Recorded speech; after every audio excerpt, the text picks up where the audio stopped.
Hello everyone, and welcome to tonight's extended tale on Pillow Tale Studio, the channel where we're going to dive into some historical mysteries you've never heard before, hidden truths, and extraordinary discoveries. Before we get started, please take a moment to comment and let us know, where are you watching from? What time is it for you? And are you enjoying your day so far? If you haven't already, please subscribe to Pillow Tale Studio so you never miss another journey into the unknown. Now, let's get to the story. Story 1. The Piri Reis Map. The Piri Reis Map. The salt-crusted wind whipped across the deck of the Sikara Deniz, a weathered research vessel bobbing off the Turkish coast near Istanbul. Dr. Evelyn Hart, a wiry American archaeologist with sun-bleached hair and a perpetual squint from years of deciphering faded scripts, clung to the railing. Her hazel eyes scanned the horizon where the Marmara Sea kissed the sky, but her mind was elsewhere, buried in the creased, leather-bound enigma. She clutched, a partial reproduction of the Piri Reis Map. Discovered in 1929 within the dusty halls of Topkapi Palace, this 1513 chart, drawn by the Ottoman Admiral Piri Reis, wasn't just a nautical guide. It was a riddle. A maddening, impossible riddle that showed coastlines Antarctica, the Americas centuries before their official discovery, and hinted at lands swallowed by time. "Ev, you're gonna wear that thing out staring at it," came a gravelly voice behind her. It was Mehmet, her Turkish colleague and the ship's grizzled captain, his beard streaked with gray like the waves below. He leaned against the helm, a cigarette dangling from his lips, his dark eyes glinting with a mix of skepticism and curiosity. "That map's been debated to death. Scholars say it's a fluke. Crackpots say it's aliens. What's your angle?" Evelyn didn't look up. Her fingers traced the map's edges, where cryptic annotations in Ottoman Turkish spiraled into geometric patterns. "It's not a fluke, Mehmet. Piri Reis claimed he compiled this from older sources, lost charts from Alexandria, maybe older. And this," she tapped a faint, jagged line off the map's southern edge, labeled in a script no one could fully translate. "This isn't Antarctica. It's something else. Something that doesn't belong." Mehmet exhaled a plume of smoke. "You think it's Mu Atlantis? Some fairy tale?" "I think it's a warning," she said, her voice low, almost drowned by the creak of the ship. "These annotations mention a veiled cataclysm, a cycle of destruction tied to the stars. And it's not just a map, it's a key." Before Mehmet could scoff, a shout cut through the air. "Dr. Hart, down here." It was Ayla, their young graduate student, her voice echoing from the lower deck. Evelyn tucked the map into her satchel and descended the rusted ladder, Mehmet trailing behind.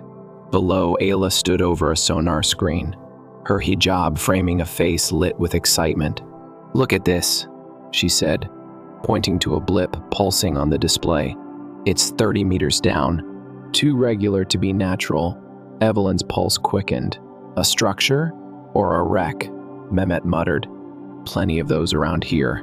But Evelyn was already pulling on her dive gear, her movements sharp and practiced. The map had led them here, to these uncharted waters near the Bosphorus, where Piri Reis's notes hinted at a sunken sentinel. She'd spent years chasing whispers of lost civilizations, Mu, Lemuria, the pre-flood world scholars dismissed as myth. Now, with the map's coordinates burned into her brain, she felt the pull of something ancient, something alive. The dive was a plunge into shadow. The sea swallowed her, cold and heavy, as she kicked downward, flashlight cutting through the murk. At 30 meters, the ocean floor shimmered into view, and there it was, a stone arch, half buried in silt, its surface carved with spiraling symbols that matched the map's annotations. Her breath caught in her regulator. This wasn't Ottoman. It wasn't even Greek or Roman. It was older, impossibly older, its edges worn but precise, like the work of a civilization that knew secrets the modern world had forgotten. She surfaced an hour later, hauling a fragment of the arch, a slab etched with a star chart and a single, chilling phrase in Proto-Turkic. When the veil lifts, the flame returns. Mehmet and Ayla helped her aboard, but before she could explain, a sleek black yacht materialized on the horizon, slicing through the waves with predatory grace. Evelyn's stomach tightened. She knew that ship. It belonged to Victor Stahl, a German antiquities dealer with a reputation for ruthlessness and a personal vendetta against her, ever since she'd outbid him for a Hittite relic in Ankara 5 years ago. "Trouble," Mehmet growled, stubbing out his cigarette. Stahl's voice crackled over a loudspeaker, smooth and edged with menace. "Dr. Hart, 1C, you found something. Hand it over, and no one gets hurt." Evelyn clutched the slab tighter. "Over my dead body." "That can be arranged," Stahl replied, and the yacht's deck bristled with armed figures. But as Mehmet gunned the Hakkara Denizas engine, something shifted beneath the waves, a low, resonant hum that vibrated through the hull. The water churned, and the sonar screamed. Ayla paled. "It's moving. Whatever's down there, it's waking up." The chase was on. The Kara Denizi lurched forward, Stahl's yacht in pursuit, but Evelyn's mind raced faster. The map, the arch, the prophecy, they were pieces of a puzzle spanning millennia. Piri Rice hadn't just charted the world, he'd glimpsed its end. Historical records flashed through her mind. The Ottoman admiral had access to the library of Constantinople's remnants, pillaged after 1453, and claimed his sources dated back to Alexander the Great's conquests. But the arch below suggested something older, antediluvian, tied to myths of a great flood that drowned a golden age. Night fell as they evaded Stahl, anchoring near a jagged islet off the coast. Evelyn pored over the slab under a lantern's glow, Ayla deciphering the star chart beside her. "It's aligned with Sirius," Ayla said, her voice trembling. "The brightest star. The ancients tied it to renewal and destruction," Mehmet snorted. "So what? The world ends when Sirius blinks?"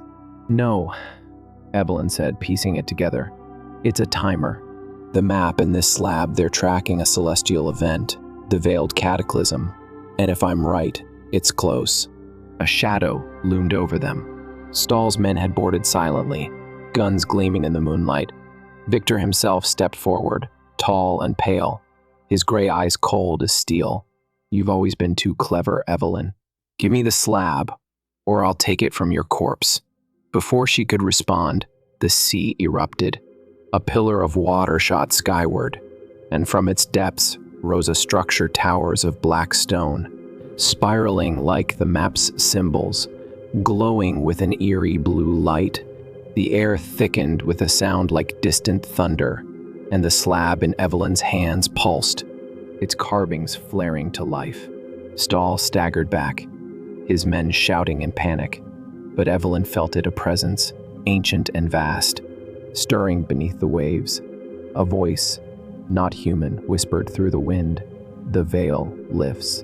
The islet trembled, cracks splitting its surface, and from the fissures rose skeletal figures, guardians of bone and stone, their eyes sockets glowing with the same blue fire. Mehmet cursed. Ayla screamed, and Stahl's men opened fire, bullets ricocheting off the undead sentinels. Evelyn clutched the slab, the map fluttering from her satchel, as the prophecy unfolded before her. This wasn't just a discovery, it was a reckoning. The Guardians advanced, their movements jerky but relentless, and Stahl turned his gun on Evelyn. "You woke this, fix it or die," but she could not yet. The map's warning, the arch's secrets, the celestial clock ticking down, they were all connected, and the answers lay deeper, in the rising city of the lost.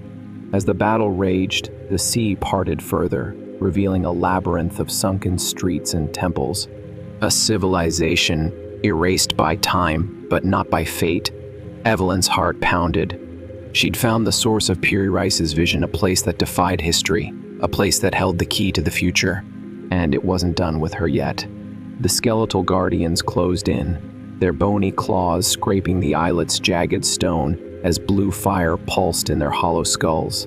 Evelyn ducked behind a boulder, the slab still warm in her hands. its glowing carvings searing her palms like a brand. Mehmet fired his old revolver, the shots cracking through the night, but the bullets pinged uselessly off the ancient sentinels. Isla crouched beside Evelyn, clutching the Piri rice map, her breath ragged. "What are they?" she whispered, eyes wide with terror. "Protectors," Evelyn said, her voice steady despite the chaos. "The map's annotations mentioned Watchers of the Veil. I thought it was metaphor. I was wrong. Stahl's men weren't faring better. Their automatic rifles roared, muzzle flashes lighting the scene like a strobe, but the Guardians didn't flinch. One lunged, snatching a mercenary by the throat and hurling him into the churning sea. Stahl himself stood his ground, his tailored coat whipping in the wind, his pistol trained on Evelyn. "You've unleashed hell, Hart. Give me the slab, and maybe we survive this." Evelyn ignored him, her mind racing. The slab's star chart aligned with Sirius, the dog star, sacred to the Egyptians, Greeks, and even the Turks' nomadic ancestors. The phrase, "when the veil lifts, the flame returns," echoed in her head, tugging at fragments of lore she'd studied, tales of a pre-flood civilization that harnessed celestial power, a culture erased by a cataclysm the ancients called the Burning Tide. Piri Rice hadn't invented this map, he'd inherited it, piecing together scraps from a lineage of knowledge stretching back to the Library of Alexandria, maybe further. And now, that lineage had led her here to a city rising from the deep, its black spires piercing the waves like the teeth of some forgotten leviathan. The islet shuddered again, and the labyrinth below widened, revealing a central plaza dominated by a stepped pyramid, its apex crowned with a crystalline orb that pulsed in sync with the slab. The hum intensified, a bone-deep vibration that drowned out the gunfire. Evelyn risked a glance over the boulder. The Guardians weren't attacking randomly. They were herding them toward the sunken city, toward the pyramid. "They want us to go down there," she said. "Are you insane?" Mehmet snapped, reloading his revolver with trembling hands. "We're not stepping foot in that graveyard." "We don't have a choice," Evelyn shot back. "The slab's activating something. If we don't figure it out, we're dead anyway." Before Mehmet could argue, Stahl made his move. He bolted toward Evelyn, shoving Ayla aside and wrenching the slab from her grasp. "Enough games," he snarled. But the moment his fingers closed around it, the carvings flared brighter, and a Guardian pivoted, its skull swiveling toward him. With a hiss like escaping steam, it lunged, pinning Stahl to the ground. He screamed, thrashing as the creature's claws hovered inches from his face. But it didn't strike. Instead, it waited, as if judging him. Evelyn seized the distraction. "Ayla, the map find the pyramid's coordinates." "Mehmet, cover me." She darted forward, snatching the slab back from Stahl's grip. The Guardian released him, turning its eyeless gaze on her, but it didn't attack. It stepped aside, gesturing with a skeletal arm toward the pyramid below. A chill ran down her spine. It wasn't stopping her, it was guiding her. Isla scrambled to her feet, unfolding the map. "Here," she said, jabbing a finger at a faint sketch in the corner, a pyramid surrounded by spirals, labeled the seat of the Watchers. "It's marked with the same symbols as the slab." "Then, that's where we're going," Evelyn said. She glanced at Mehmet, who muttered a curse in Turkish but nodded, holstering his gun. Stahl staggered up, blood trickling from a gash on his forehead, his men regrouping behind him. "This isn't over, Hart," he spat, but his voice wavered as the Guardians closed ranks, cutting off his retreat. The descent was treacherous. They slid down the islet's cracked slope, the sea lapping at their boots, and waded into the sunken plaza. The water was warm, unnaturally so, and the air shimmered with a faint haze, like heat rising off desert sand. The pyramid loomed ahead, its black stone slick with algae, its steps worn but intact. The orb atop it pulsed faster, casting jagged shadows that danced across the ruins' collapsed arches. Toppled statues of robed figures with elongated skulls, their hands raised to the sky. Evelyn's breath caught. These weren't Ottoman nor Byzantine. They predated anything she'd excavated, older even than Sumer or Egypt. This was a relic of a world before the flood, a civilization the myths called the First Ones. As they climbed the pyramid, the Guardians followed at a distance, their bony feet clacking against the stone. Stahl and his men trailed behind, guns still drawn, but their bravado was fading. The hum grew deafening, and the slab in Evelyn's hands vibrated, its star chart glowing brighter with each step. At the summit, the orb towered over them, a flawless sphere of crystal the size of a car. Its surface etched with constellations she recognized Orion, Ursa Major, Sirius blazing at the center. Isla traced the map's edge. The annotations say, "The seats reveals the truth when the key is placed. The slab, it's the key." Evelyn nodded, spotting a shallow indentation in the pyramid's apex, perfectly matched to the slab's shape. She hesitated, the weight of centuries pressing down on her. Piri Rice had warned of a cataclysm, a cycle tied to the stars. What if this wasn't just a prophecy? What if it was a trigger? But Stahl's shout, "Do it or I'll shoot," left her no time to think. She slammed the slab into the slot. The orb ignited. Light erupted, a blinding column that shot skyward, piercing the clouds. The pyramid trembled, and the constellations on the orb shifted, spinning like a celestial clock. Images flickered in the air, holograms of a lost world, towering cities of glass and stone, ships sailing skies instead of seas, a people with elongated heads wielding tools that bent light itself. Then, the vision darkened. A wave of fire swept across the land, the sky splitting as stars fell, and a voice deep, resonant, ancient spoke in a tongue Evelyn couldn't understand but somehow felt. The flame returns when the veil is torn. The Guardians knelt, their blue fires dimming, and the plaza below shimmered as more structures rose: temples, obelisks, a vast amphitheater encircling the pyramid. Stahl staggered back, his men dropping their weapons in awe. What is this?" he stammered. "The truth," Evelyn said, her voice barely audible over the hum. Piri Rice saw it. The First Ones left this as a warning or a weapon. Isla pointed to the orb, where Sirius pulsed red, the stars shifting, the prophecy starting. Before Evelyn could respond, the ground split. A chasm yawned beneath the pyramid, swallowing one of Stahl's men in a scream. From the depths rose a figure, not a guardian, but a being of shadow and flame, its form humanoid yet wrong, its eyes twin suns that burned into her soul. The voice spoke again, now in halting English. "You have torn the veil. Now face the flame." Stahl fired at it, his bullets melting midair. Mehmet grabbed Evelyn's arm. "We need to go now!" But Evelyn couldn't move.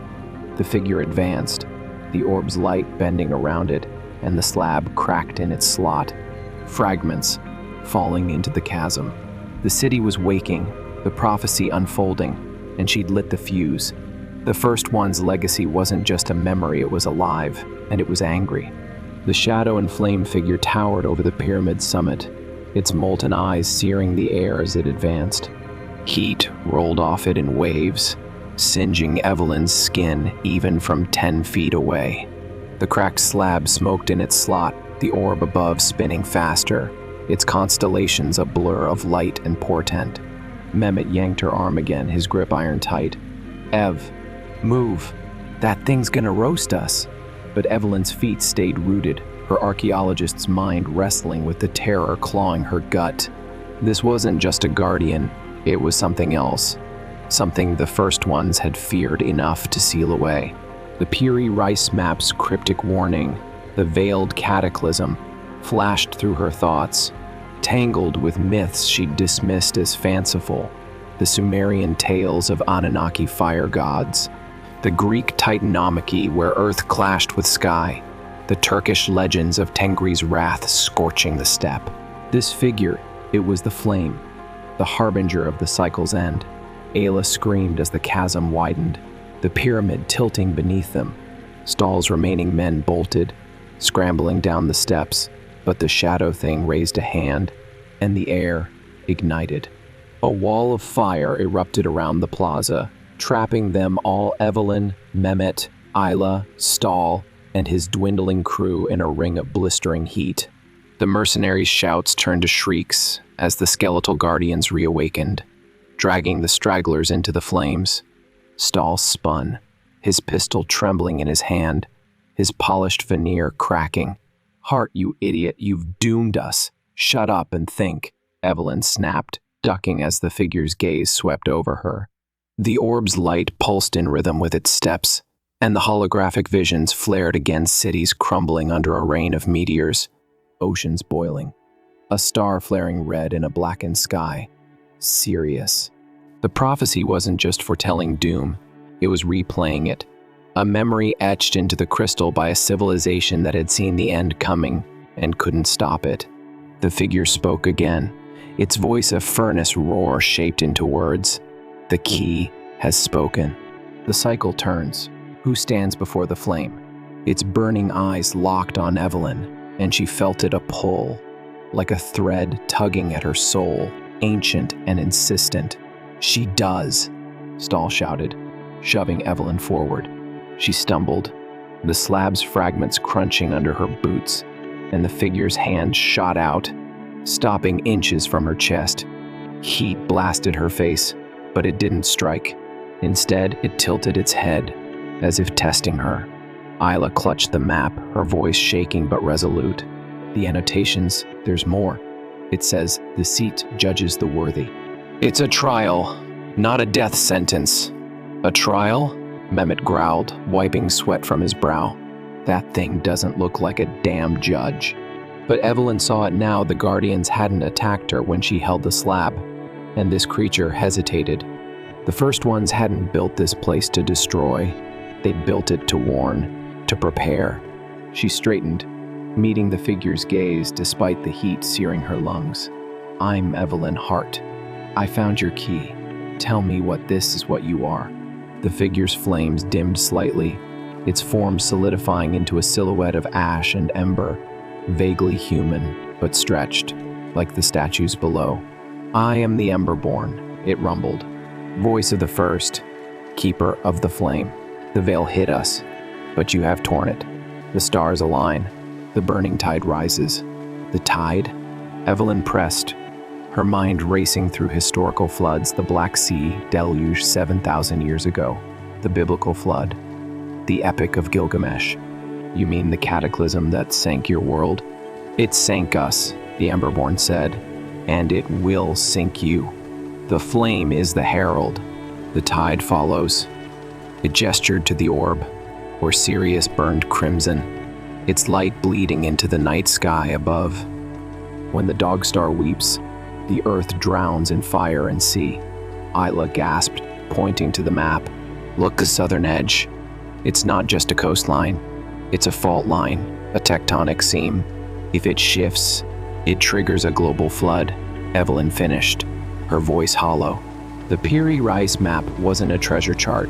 It was a doomsday clock, handed down through centuries, from the first ones to Alexander's scribes, to Constantinople's libraries, to Piri Rice's quill. And now, to her. Stahl laughed, a jagged, desperate sound. "A flood? You expect me to believe this fairy tale? It's a trick, a weapon. Give me the orb, Hart, and I'll sell it to the highest bidder." The Emberborn's head snapped toward him, and with a flick of its wrist, Stahl flew backward, slamming into the pyramid's edge. He crumpled, groaning, his gun skittering away. "The unworthy are judged," it intoned, turning back to Evelyn. "You woke the seat. Prove your worth, or burn with the rest." The orb flared, and the pyramid's summit split open, revealing a chamber beneath a circular room of obsidian walls, its floor inlaid with a mosaic of the night sky. At its center stood a pedestal, empty but ringed with the same symbols as the slab. The Emberborn stepped aside, its flames parting like a curtain. "Enter. Face the truth." Evelyn exchanged a glance with Mehmet and Isla.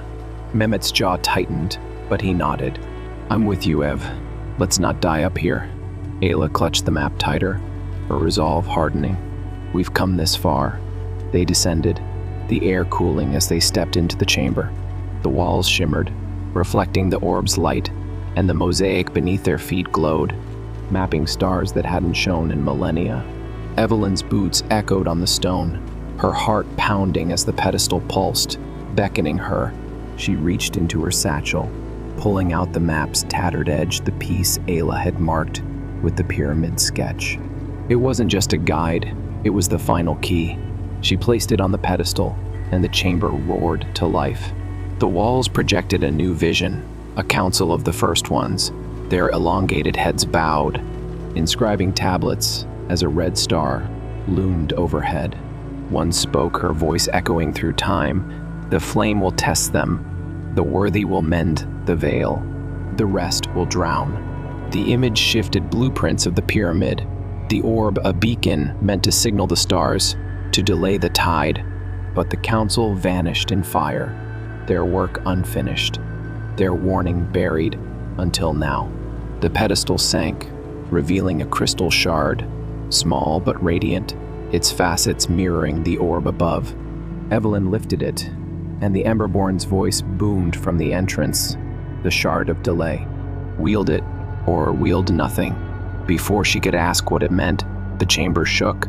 Cracks spiderwebbed across the walls, and water seeped through the floor salty, warm, rising fast. Mehmet cursed. "The fault line, it's moving." Isla pointed to the mosaic, where Sirius pulsed like a heartbeat. The stars weeping. The prophecies now. Above, Stahl staggered to his feet, snatching the cracked slab from its slot. "If I can't have the orb, no one will." He hurled it into the chasm, and the orb's light flickered, the visions stuttering. The Emberborn roared, its flames surging, and the Guardians charged, their claws slashing at Stahl's legs. He screamed, tumbling into the shadows, but the damage was done. The pyramid groaned, tilting further as the sea rushed in. Evelyn clutched the shard, its light cutting through the chaos. The Emberborn turned to her, its voice a dying ember. "Mend the veil, or all is ash." Then it dissolved, its flames spiraling into the orb, which dimmed but didn't die. The water reached their knees, the chamber collapsing. Mehmet grabbed Isla, hauling her toward the steps. But Evelyn lingered, the shard's glow illuminating a new symbol on the pedestal, a spiral within a star. The first one's final clue. The tide was rising, the flame was loose, and the world hung by a thread. The water surged past Evelyn's thighs, frothing and warm, as the chamber's obsidian walls groaned under the strain of the shifting earth. The mosaic beneath her feet flickered, its starry patterns drowning in the rising tide. But the spiral within a star symbol on the pedestal burned brighter, a beacon in the chaos. She clutched the shard of delay, its crystalline edges biting into her palm, its light pulsing like a heartbeat against the dimming glow of the orb above. Mehmet's shout echoed from the steps, "Ev, now or never." But her eyes stayed locked on that symbol. It was familiar, maddeningly so, a thread tugging at the edges of her memory. Isla stumbled back into the chamber, the Piri Rice map sodden but intact in her hands. "The spiral, it's on the map too," she yelled over the roar of the flood. She thrust the parchment forward, pointing to a faint etching near the pyramid sketch, a spiral encircling a dot. Mirrored by a note in Ottoman Turkish, "The heart of the Watchers turns the tide." "The heart," Evelyn muttered, her mind racing. The first one's vision had shown the orb as a beacon, a signal to the stars. But this symbol, it was a mechanism, a control. She'd seen it before, not in textbooks, but in the margins of a 15th century manuscript she'd studied in Istanbul, a scribble attributed to Hagia Sophia's architects. They'd claimed it marked a celestial lock, a myth tied to the city's fall in 1453, when Mehmet the Conqueror unearthed ancient relics beneath a cathedral. Could Piri Rice have known? Could this be the key to mending the veil? The chamber lurched, a chunk of the ceiling crashing into the water, and Mehmet hauled Ayla back toward the exit. Theory later, survival now, he barked, but Evelyn didn't budge. She knelt, water lapping at her chest, and pressed the shard into the pedestal's spiral. It fit perfectly, like a blade in a sheath, and the mosaic flared, its stars realigning. A low grind rumbled through the pyramid, and the orb above steadied, its light sharpening into a beam that pierced the churning clouds. The flood slowed, not stopping, but hesitating, as if the earth itself paused to breathe. Evelyn surfaced, gasping, and saw the Guardians frozen mid-stride on the steps, their blue fires dimming. The Emberborn was gone, its essence swallowed by the orb, but its words lingered. Mend the veil, or all is ash. The shard wasn't a weapon, it was a break, a delay, but the tide was still coming, and the spiral's glow hinted at a larger puzzle. Mehmet dragged her up the steps, Ayla trailing, as the pyramid tilted further, its base fracturing under the fault-line strain. They burst onto the summit, the ring of fire still blazing around the plaza, though weaker now, its edges fraying. Stahl was nowhere in sight, swallowed by the chasm or the Guardians. Evelyn didn't know, but his yacht bobbed in the distance, abandoned by his fleeing crew. The sunken city sprawled below, more alive than ever, its temples and spires humming with faint energy, statues stirring as if waking from a long sleep. Ayla unrolled the map again, her fingers trembling. The spiral, it's not just here. There's another mark north, near the Black Sea coast. It says, the second seat. 2 seats. Mehmet spat, wiping seawater from his face. What is this? A scavenger hunt to the end of the world? No, Evelyn said, her voice firm, despite the exhaustion clawing at her. It's a system. The first ones didn't just warn, they built a defense. The orb signals the stars. The shard delays the tide. And the seats. They're controls. Piri Rice found one, but there's more. She traced the map's northern mark, her mind flashing to the Black Sea flood hypothesis geologist theory of a catastrophic deluge 5,600 BC, when the Mediterranean breached the Bosphorus, drowning a prehistoric civilization. If the first one survived it, they'd have planned for the next. A crack split the air, and the pyramid's apex buckled, the orb wobbling in its cradle. The beam flickered, and the water surged again, faster now, swallowing the plaza's edges. Mehmet grabbed the satchel, shoving the map inside. We've got minutes before this place sinks us with it. Boat now. They slid down the pyramid's slick side, splashing into the knee-deep flood, and sprinted for the Kara Deniz. The islet was crumbling, fissures snaking through the stone, but the ship held steady, its engines coughing to life. As Mehmet took the helm, Evelyn clutched the shard, its light dimming but not dead, and Ayla strapped herself into a seat, her eyes scanning the horizon.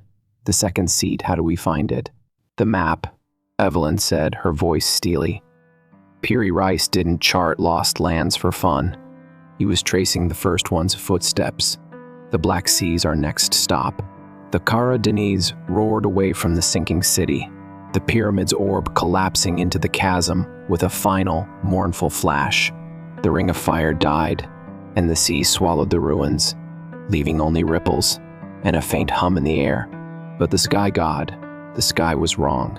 Sirius pulsed redder, brighter, a wound against the black, and the stars around it shimmered, as if bending to its will. Hours later, as dawn bled across the Marmara Sea, Evelyn stood at the ship's bow, the shard cool in her hand. Mehmet joined her, his cigarette unlit, his face etched with fatigue. You think Stahl's dead? Maybe, she said, but he's not the problem anymore. The tide is. Ayla emerged from below, holding a radio crackling with static. Reports from Istanbul earthquakes along the coast, bigger than normal. And the news. They're saying Sirius is flaring. Astronomers can't explain it. Evelyn's stomach sank. The prophecy wasn't myth, it was physics. A celestial trigger tied to tectonic faults. A cycle the first ones had mapped and feared. The shard had bought them time, but how much? Days? Hours? She turned the crystal over, its facets catching the sunrise, and saw a faint etching a second spiral, smaller, nested within the first. Another clue, another seat. Mehmet lit his cigarette, exhaling a plume of smoke. So, what's the plan, Professor? Chase ghosts until the world drowns? No, she said, her jaw tightening. We find the second seat. We mend the veil. The first ones left us the tools, we just have to use them. The Kara Deniza cut north, toward the Black Sea's shadowed coast, where ancient ruins whispered of a lost age. Behind them, the sea churned, restless, and above, Sirius wept red tears, counting down to the flame's return. Evelyn gripped the shard, its light a fragile hope against the gathering dark. The mystery wasn't solved, it was growing, sprawling across time and stone, and she was its keeper now, whether she liked it or not. The Kara Deniz sliced through the Black Sea's inky waves, its hull groaning under the strain of a storm that had rolled in from nowhere. Lightning forked across a sky bruised purple and black, illuminating Sirius's crimson glare, a star that no longer twinkled but burned, a festering wound in the heavens. Evelyn stood at the bow, the shard of delay clenched in her fist, its faint glow flickering like a candle in a gale. Salt spray stung her face, but she barely felt it, her mind churning through the map's clues, the first one's warnings, and the nested spiral etched into the shard. The second seat was out here, somewhere along this ancient coast, and with it the next piece of the veil. Mehmet wrestled the helm, his cigarette long extinguished by the wind. "This storm's no coincidence, Ev," he shouted over the howl. The sea's pissed quakes, flares, now this. "You sure that shard's helping?" "It's slowing things," she yelled back, her voice nearly lost in the thunder. "The tide's not here yet. We've got time if we find the seat." Ayla hunched over the chart table below deck, the Piri Rice map pinned under her trembling hands. She'd been cross-referencing it with satellite data pulled from her laptop before the storm knocked out the signal, pinpointing a stretch of coast near Sinop, a Turkish port steeped in history. The map's northern mark, labeled the second seat, sat near a jagged inlet, its annotations hinting at a watcher's gaze tied to the spiral symbol. Sinop's past flickered in Evelyn's memory, a Greek colony called Sinope, named for a nymph abducted by Zeus, later a Byzantine stronghold, and rumored site of submerged ruins from the Black Sea flood. If the first ones had built here, it'd be hidden deep, beneath layers of time and water. The radio crackled, Ayla's voice cutting through static. "Ev, I've got something. The inlet, it's near an old fortress. Sonar records from the 90s show anomalies. Structures 50 meters down. Could be it." Evelyn ducked below, water dripping from her jacket, and studied the map.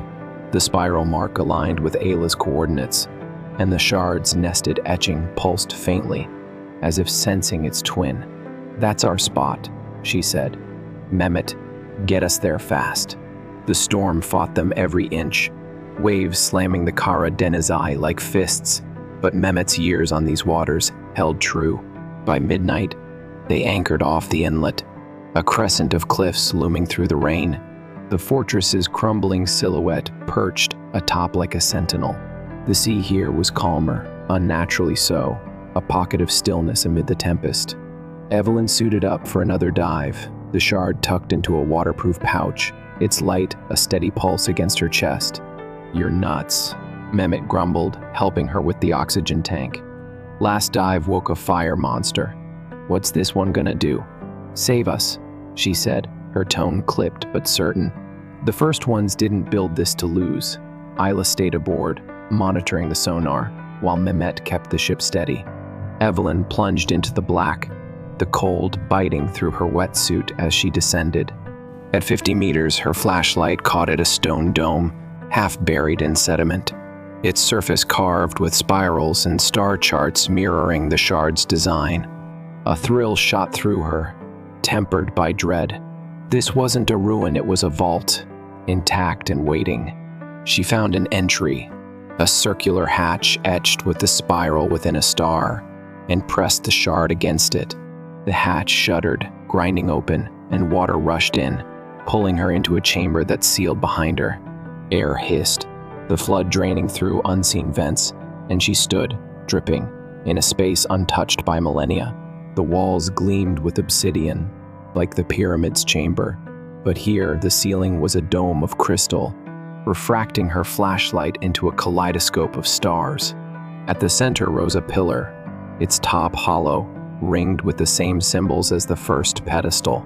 Footsteps echoed behind her. She spun, heart in her throat, and saw Victor Stahl emerge from a shadowed alcove, soaked and battered, his gray eyes wild.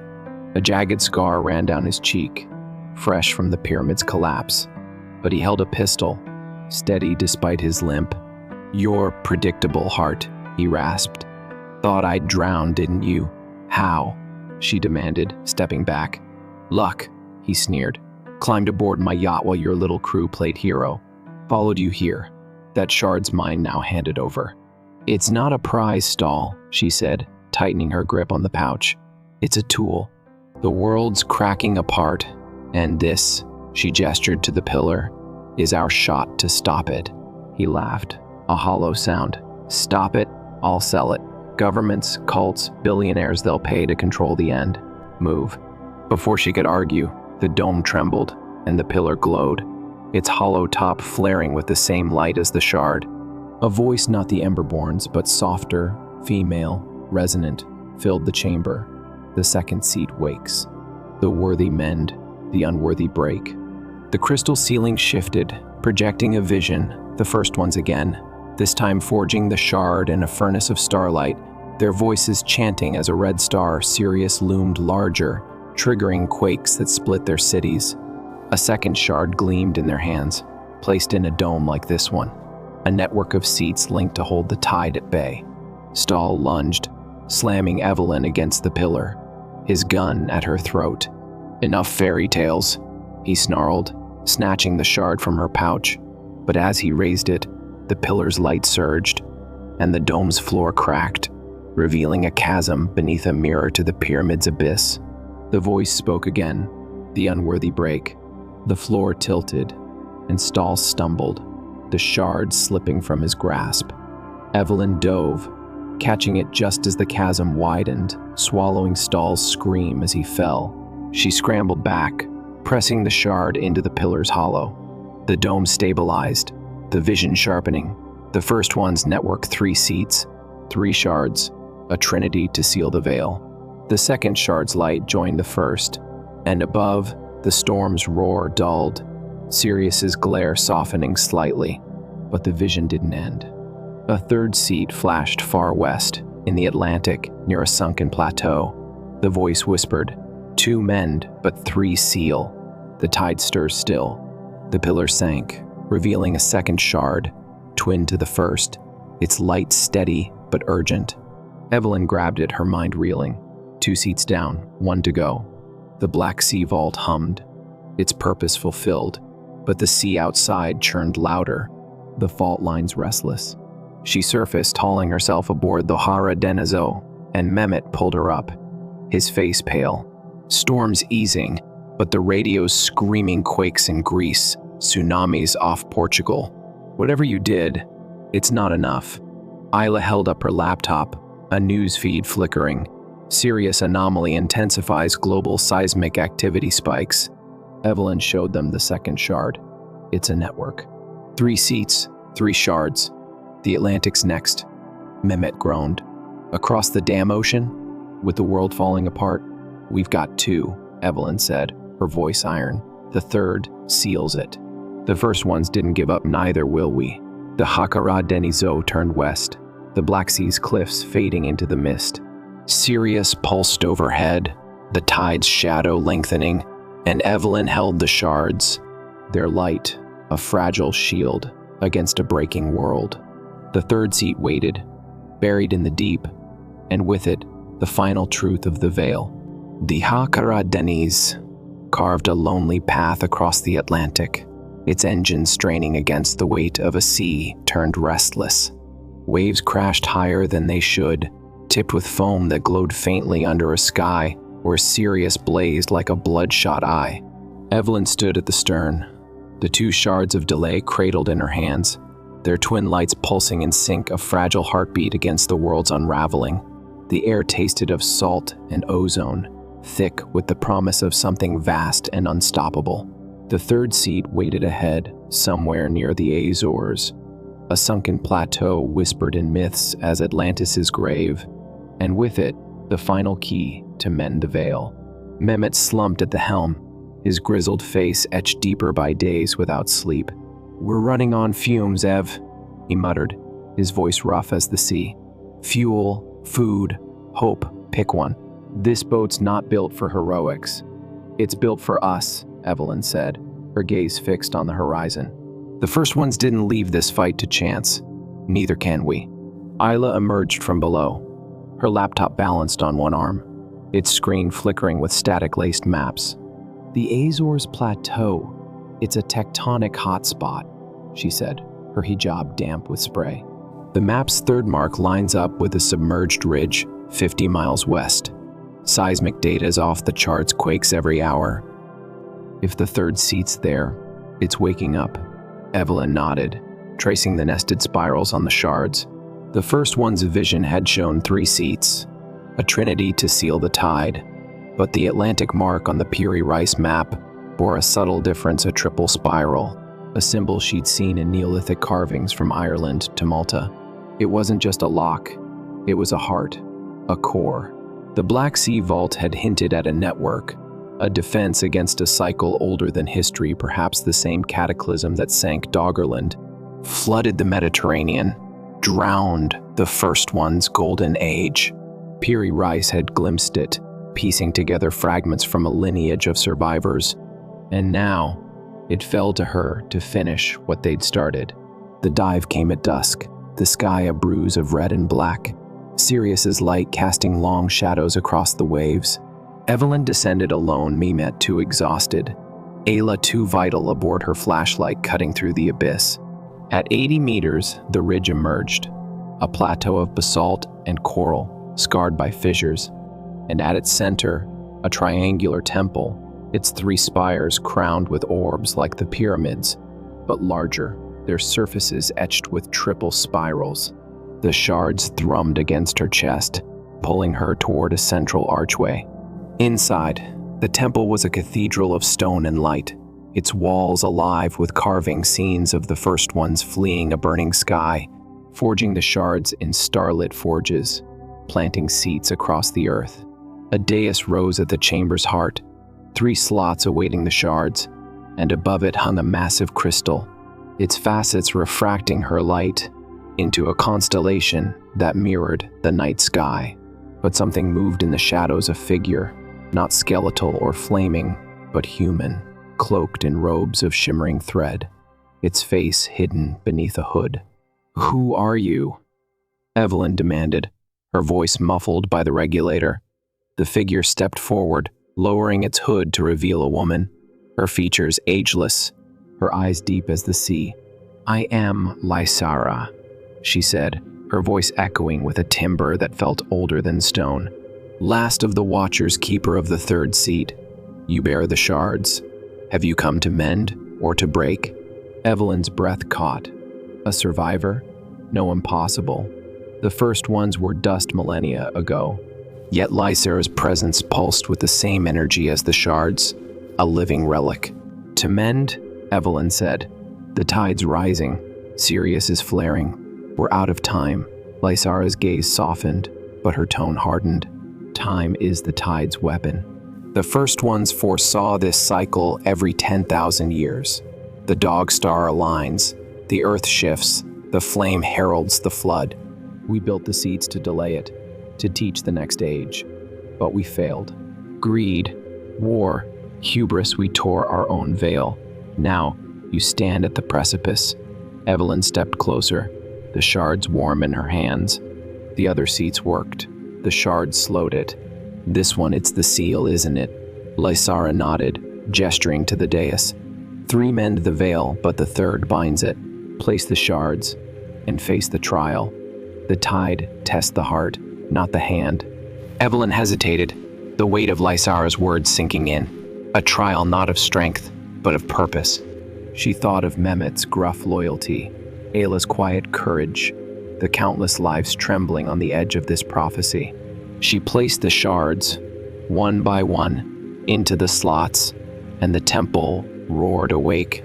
The crystal flared, projecting a vision, the earth trembling, seas rising, cities crumbling, but then a pause, a ripple of light spreading from the seats, the tide receding, the sky clearing.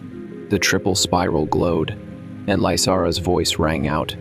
"Speak your truth, bearer. Why mend the veil?" "For them," Evelyn said, her voice steady. "For the ones who don't know, who'll never know. For the chance to keep going, to learn, to not repeat your mistakes." The crystal pulsed, and Lysara smiled a small, sad curve. "Worthy," she whispered, and her form dissolved into light, merging with the crystal. The shards locked into place, the temple trembling as the orbs atop the spires ignited, sending beams skyward. The sea outside calmed, the quake stilled, and aboard the Kara Deniza, Ayla's radio crackled with relief Sirius dimming, the flares fading. But the vision lingered, a final whisper from Lysara. The veil holds, but the cycle turns, mended again when the stars call. The Kara Deniz limped into Ponta Delgada, the Azores' capital, under a sky that had shed its crimson stain. Sirius shone white again, a quiet star among millions, and the earth sighed. Its fractures eased, but not healed. Evelyn sat on the deck, the Piri Rice map spread before her, its edges worn, but its secrets alive. Mehmet leaned against the railing, a fresh cigarette glowing, while Ayla cataloged the shards now fused into the temple, but their light etched into her photographs, a testament to their victory. They'd done it. The tide was held, the veil mended, not by force, but by intent, a choice to preserve, to protect.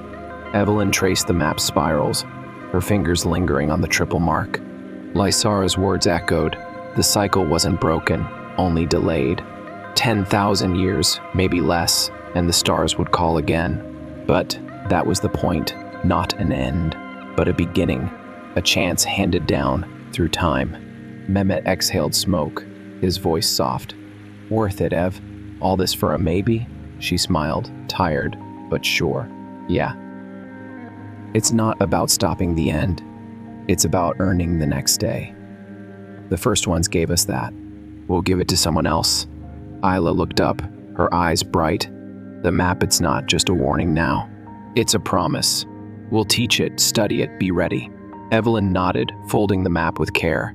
The world spun on, fragile but fierce, and they'd woven their thread into its tapestry, a small, defiant stitch against the dark. The Hara Deniz rocked gently, the sea whispering secrets it would keep for another age. And above, the stars watched, silent but not unkind.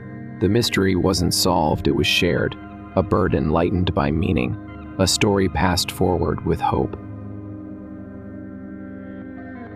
Story 2. The Great Pyramid's hidden chamber. The air inside the Great Pyramid of Giza was thick with dust and secrets, a stale breath of millennia trapped beneath limestone blocks older than memory. Dr. Evelyn Hart, a wiry archaeologist with a mop of chestnut hair perpetually escaping its braid, crouched in a tunnel so narrow her knees scraped the walls. Her flashlight flickered, casting jagged shadows across the rough-hewn stone. She wasn't supposed to be here, not this deep. Not alone, but the cryptic papyrus she'd unearthed last week in a Bedouin trader's tent had ignited a fire in her gut she couldn't ignore. It spoke of a chamber, sealed since the reign of Khufu, hidden beyond the queen's chamber, a place where the god Thoth himself had inscribed a prophecy in the language of the stars. "Evelyn, you're chasing ghosts again." Her mentor, Professor Samuel Grayson, had warned her over coffee in Cairo 2 days ago, his gray eyes stern behind wire-rimmed glasses. "The pyramid's been mapped. There's nothing left to find." But Samuel hadn't seen the papyrus. Its ink was faded, its edges crumbling, yet the hieroglyphs danced with a precision that defied the Fourth Dynasty's known script. A single phrase had lodged in her mind: "When the shadow of Sirius falls upon the third eye, the veil shall part, and the end shall speak." Sirius, the dog star, sacred to the Egyptians. The third eye, an allusion to the pineal gland, perhaps, or something more literal. She'd spent sleepless nights cross-referencing astronomical charts, and last night, the alignment had clicked. March 11, 2025, today, when Sirius would rise at a precise angle over Giza. Now, her fingers brushed a seam in the stone, a hairline crack no modern scan had detected. She pressed her ear to it, holding her breath. A faint hum pulsed through the rock, rhythmic, alive. Her heart thudded. This was it. She wedged a chisel into the crack, leveraging her weight until the slab groaned and shifted, revealing a sliver of darkness beyond. The air that rushed out was cold, tinged with a metallic scent like blood, or rust, or both. She squeezed through, her flashlight beam slicing into a chamber untouched for 500 years. The room was small, no larger than a modest tomb, but its walls gleamed with an unearthly sheen, as if carved from polished obsidian. In the center stood a basalt altar, and atop it, a slab of stone etched with symbols, hieroglyphs interwoven with a script she didn't recognize, spiraling like a galaxy. Above the altar, a circular hole in the ceiling angled upward, a conduit to the sky. Evelyn checked her watch, 3:47 a.m. In 13 minutes, Sirius would align perfectly with that shaft. She snapped photos, her hands trembling, then reached for the slab. It was heavier than it looked, but she hefted it into her pack. This was no ordinary find, this was the key to something monumental. A scraping sound echoed behind her. She spun, flashlight catching a glint of steel, a dagger, held by a figure cloaked in black. The man's face was shadowed, but his voice was smooth, cold, and accented with a clipped British edge. "Dr. Hart, I presume. You've saved me the trouble of digging. Who the hell are you?" she demanded, stepping back, her hand slipping to the trowel at her belt. Not much of a weapon, but better than nothing. "Call me Ashford," he said, stepping into the light. He was tall, lean, with a hawkish nose and eyes like chipped ice. "The Order of the Saffron Veil. Thanks you for your diligence. That slab belongs to us." Evelyn's mind raced. The Order, a shadowy group whispered about in academic circles, obsessed with ancient esoteric knowledge. Rumored to have ties to the Templars, the Rosicrucians, even the Nazis. "You're a scavenger," she spat. "This is history, not your treasure." "It's power," Ashford corrected, his dagger glinting as he advanced. "The prophecy of Thoth isn't a bedtime story. It's a warning and a weapon. Hand it over, or I'll take it from your corpse." She bolted, ducking under his arm and scrambling back through the tunnel. Her pack snagged, slowing her, but adrenaline fueled her legs. She burst into the Queen's chamber, lungs burning, and sprinted for the Grand Gallery. Ashford's footsteps pounded behind her, relentless. She had to get out, get to Samuel, someone who could help. But as she reached the entrance, a figure blocked her path. Not Ashford, but a woman, veiled in white, her eyes glowing faintly in the dark. "Evelyn Hart," the woman said, her voice a melodic whisper. "You've awakened the thread. There's no turning back now." Before Evelyn could respond, the ground trembled. Dust rained from the ceiling, and a low, guttural chant seemed to rise from the pyramid itself, an ancient tongue, primal and furious. The woman vanished, and Ashford's shout cut through the chaos. "You've doomed us all!" Evelyn stumbled into the night, the slab heavy in her pack. The sky above Giza blazed with stars, Sirius pulsing like a heartbeat. She didn't know what she'd unleashed, but the papyrus had been right. The veil was parting. Across the plateau, shadows twisted unnaturally, and in the distance, the Sphinx's stone gaze seemed to shift, fixing on her. She ran toward Cairo, the city's lights a faint promise of safety, but her mind churned with questions. Who was the veiled woman? What did Ashford mean by doomed? And what did the slab symbols foretell? She reached a roadside stall, breathless, and flagged a battered taxi. To the university, she gasped, clutching her pack. The driver, an old man with a scar across his cheek, glanced at her in the rearview mirror. "You've got the smell of the old gods on you, lady," he said, his voice gravelly. "They don't like being woken." She ignored him, pulling out her phone to text Samuel. Found it. Chamber reel. Trouble following. Meet me now. But as the taxi rattled through the desert, the slab in her pack grew warm, almost alive. She opened it, tracing the symbols with her finger. One cluster stood out: a star, a serpent, and a broken crown. Her breath caught. She'd seen that triad before, in a forbidden text attributed to Imhotep, the architect of the step pyramid. It was tied to a myth, the day of unraveling, when the gods would reclaim the earth. The taxi screeched to a halt outside Cairo University. Samuel was waiting, his face pale under the sodium lights. "Evelyn, what have you done?" he asked, eyeing her pack. Before she could answer, tires squealed nearby. A black van roared up, and Ashford leapt out, flanked by two hooded figures wielding curved blades. "Give it to me," Ashford snarled, lunging. Samuel shoved Evelyn behind him, brandishing a walking stick like a club. The old man was spry for his age, cracking one thug's knee, but Ashford was faster.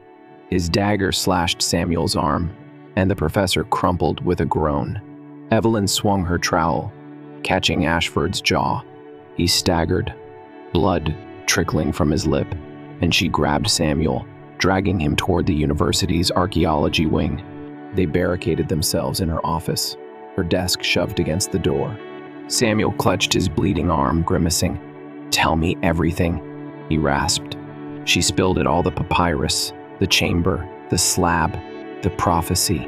She laid the stone on her desk, its symbols glowing faintly now, as if reacting to the starlight streaming through the window. Samuel's eyes widened. "That's not just Thoth's work," he whispered. "That script, it's older, predynastic, maybe even from the Zep Tepi, the first time. The first time, the mythical era when gods walked Egypt, shaping the world." Evelyn's pulse raced. "Then what does it say?" Samuel traced the symbols, his fingers trembling. "It's a warning. When the dog star crowns the night, the gate will open, and the unseen will judge. It's happening now. Sirius is at its zenith." A crash splintered the door. Ashford's voice roared through the gap. "You can't stop it, Hart. The Order has waited centuries for this." Evelyn grabbed the slab, her mind spinning. The veiled woman's words echoed. "You've awakened the thread." Was this her destiny or her curse? She looked at Samuel, then at the window. The night sky pulsed, and a shadow loomed over the city, a silhouette vast and serpentine, coiling against the stars. She had the slab, she had the prophecy, but she had no idea what came next. Evelyn's office trembled as the door buckled under another blow. Ashford's muffled curses seeped through the splintered wood, his hooded goons hammering relentlessly. She shoved the slab back into her pack, her mind racing. The serpentine shadow outside wasn't just a trick of the night. It moved, sinuous and deliberate, its edges shimmering like oil on water. Samuel groaned, clutching his arm, blood seeping through his fingers. "We can't stay here," he said, his voice tight.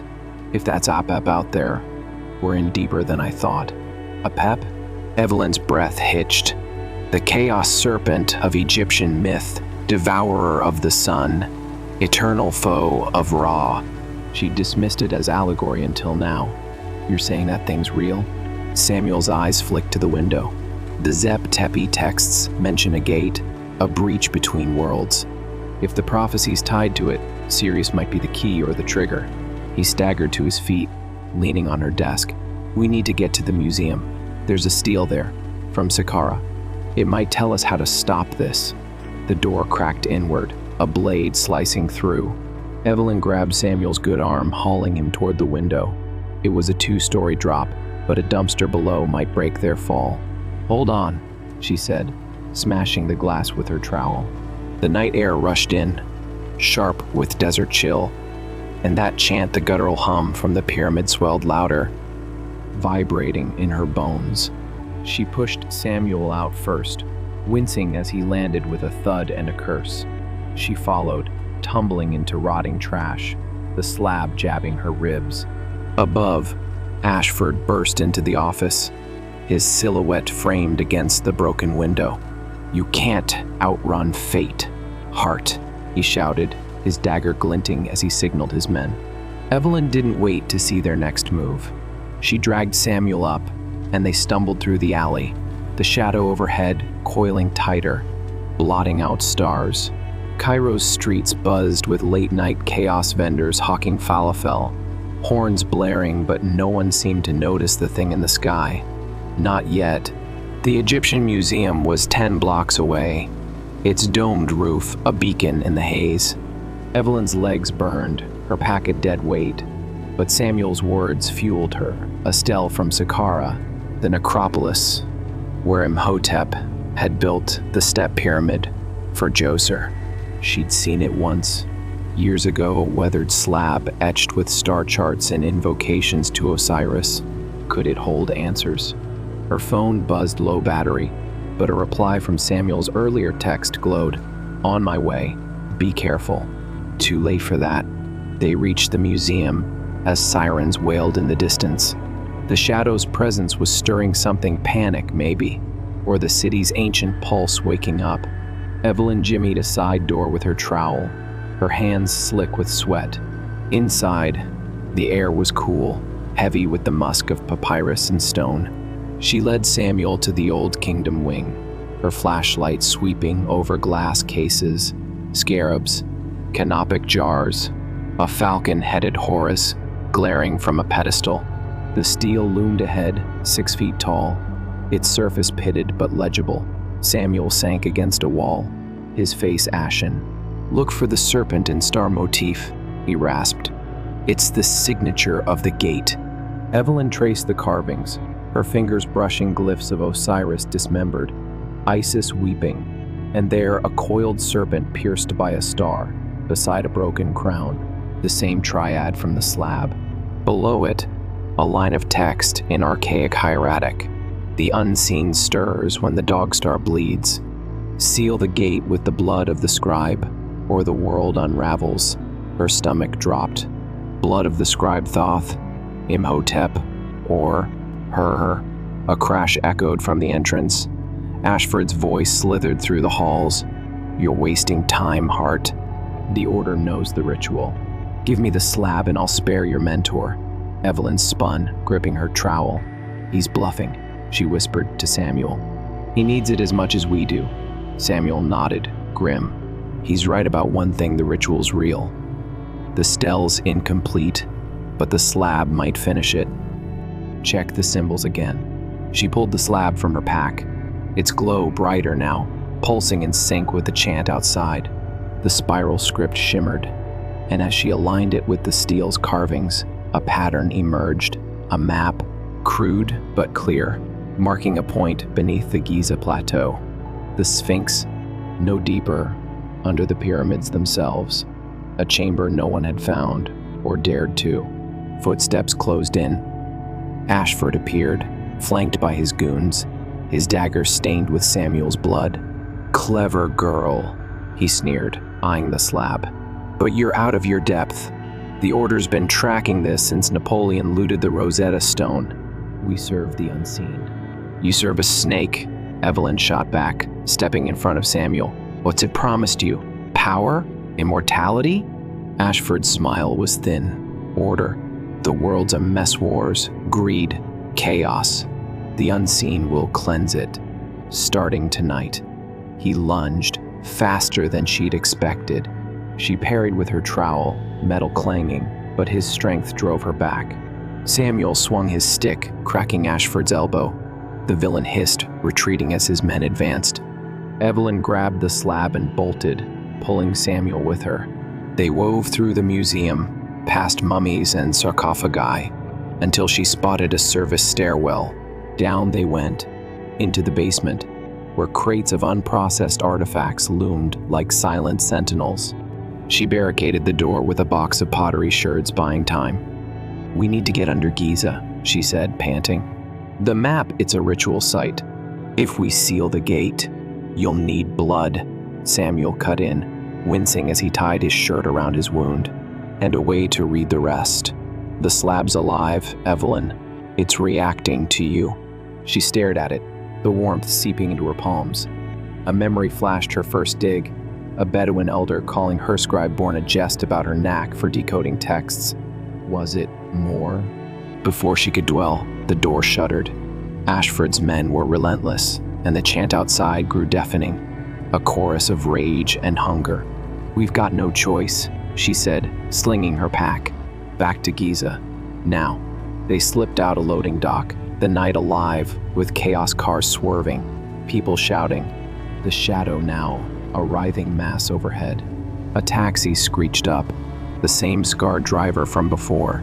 "You again," he grunted, eyeing the sky. "Told you the gods don't sleep easy." "Giza," Evelyn barked, shoving Samuel in. "Fast." The driver floored it, weaving through traffic as the city unraveled. Evelyn clutched the slab, its glow illuminating the cab. The map burned in her mind under the plateau, a chamber tied to Thoth, Apep, and a gate she'd unwittingly opened. Ashford was close, the order's shadow long, and the veiled woman's words haunted her. There's no turning back. They reached Giza as dawn bled into the horizon, Sirius still blazing. The pyramids loomed, silent giants guarding their secrets. Evelyn led Samuel to a sinkhole near the Sphinx, a fissure she'd dismissed as natural until now. The slab's map matched it perfectly. She pried at the edges, revealing a shaft dropping into darkness. A rope from her pack dangled them down, her flashlight piercing the void.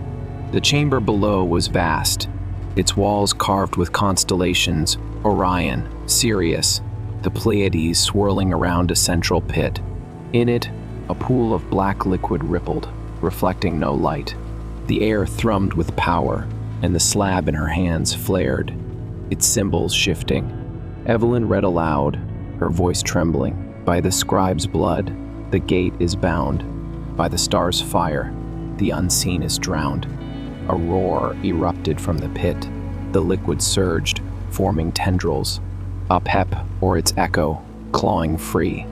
Above, Ashford's voice echoed. "You're too late." He rappelled down, dagger raised, his men dropping behind him. Evelyn faced the pit, the slab burning her hands. Blood of the scribe, her blood? She had seconds to decide, and the world hung in the balance. The pit's black tendrils lashed upward, a living shadow that hissed with malice, its edges fraying into smoke. Evelyn stumbled back, the slab scorching her palms, its glow now a blinding white that cast the chamber in stark relief. The constellations on the walls seemed to pulse, their stars aligning with the real Sirius blazing through a crack in the ceiling far above. Samuel clutched his wounded arm, his face a mask of pain and awe. "It's Apep," he breathed. "The devourer. We've breached the Duat." The Duat, the Egyptian underworld, realm of gods and monsters. Evelyn's mind reeled, but Ashford's descent snapped her focus. He landed with a predator's grace, his dagger flashing as his hooded lackeys fanned out, cutting off her escape. "You've played your part, Hart," he said, his voice dripping with triumph. "The orders waited eons for this, the cleansing fire of the unseen. Hand over the slab and I'll make your end quick." "Over my dead body," she snarled, gripping the slab tighter. Its heat was unbearable, yet it felt alive, whispering in a tongue she couldn't grasp. The prophecy's words burned in her skull. "By the scribe's blood, the gate is bound." Her blood, or Thoth's legacy, coursing through her. She'd never believed in destiny, but the Bedouin's scribe-born taunt echoed too loudly now. Ashford lunged, his blade arcing for her throat. She ducked, swinging her trowel in a desperate arc that clanged against his dagger. Sparks flew, and the tendrils from the pit surged higher, drawn to the clash. Samuel staggered forward, swinging his stick at a goon who'd crept too close. The old man's blow landed, snapping the thug's wrist, but another tackled him, pinning him to the stone floor. "Evelyn," Samuel gasped.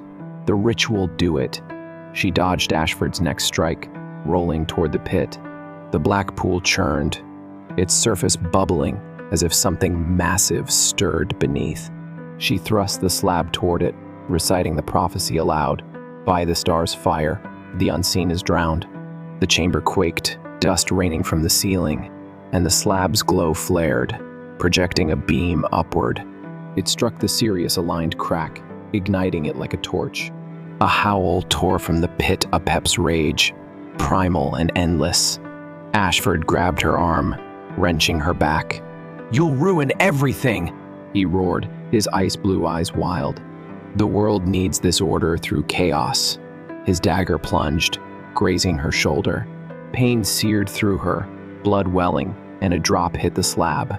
The glow pulsed red, then steadied, as if tasting her offering. The tendrils froze, quivering, then lunged not at her, but at Ashford's men.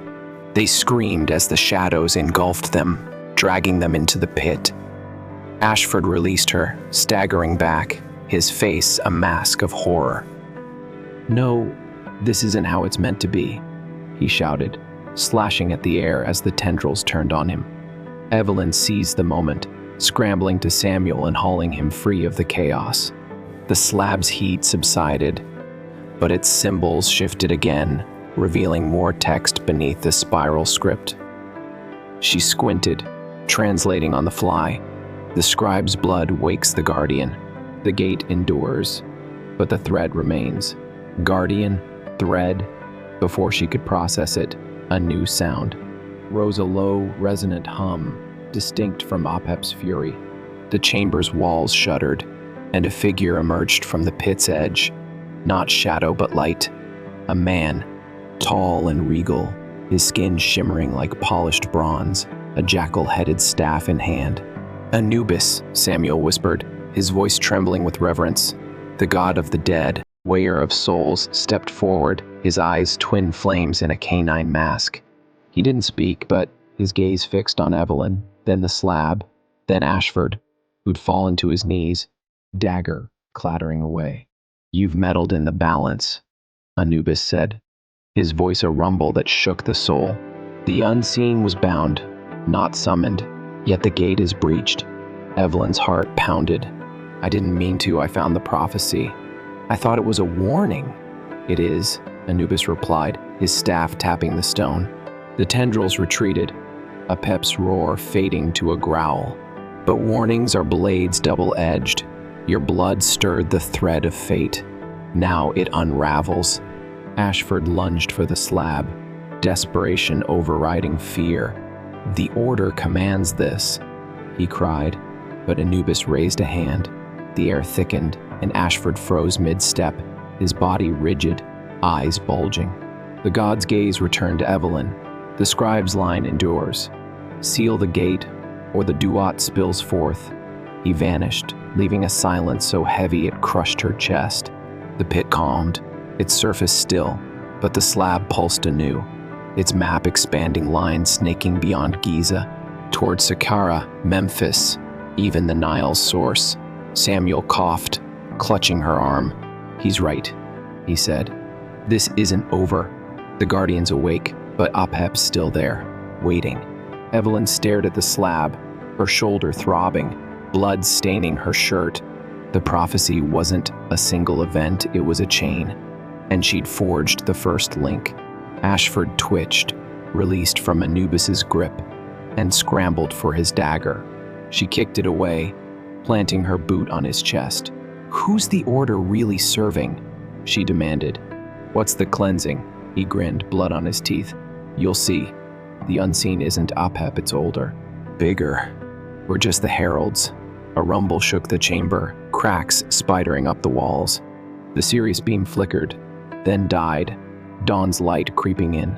Evelyn hauled Samuel toward the rope, Ashford's laughter echoing behind them. "Run all you want, Hart. The thread's tied to you now."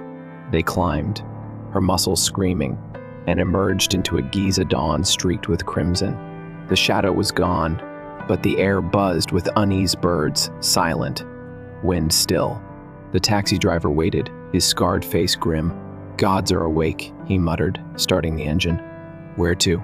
"Saqqara," Evelyn said, the slab heavy in her lap.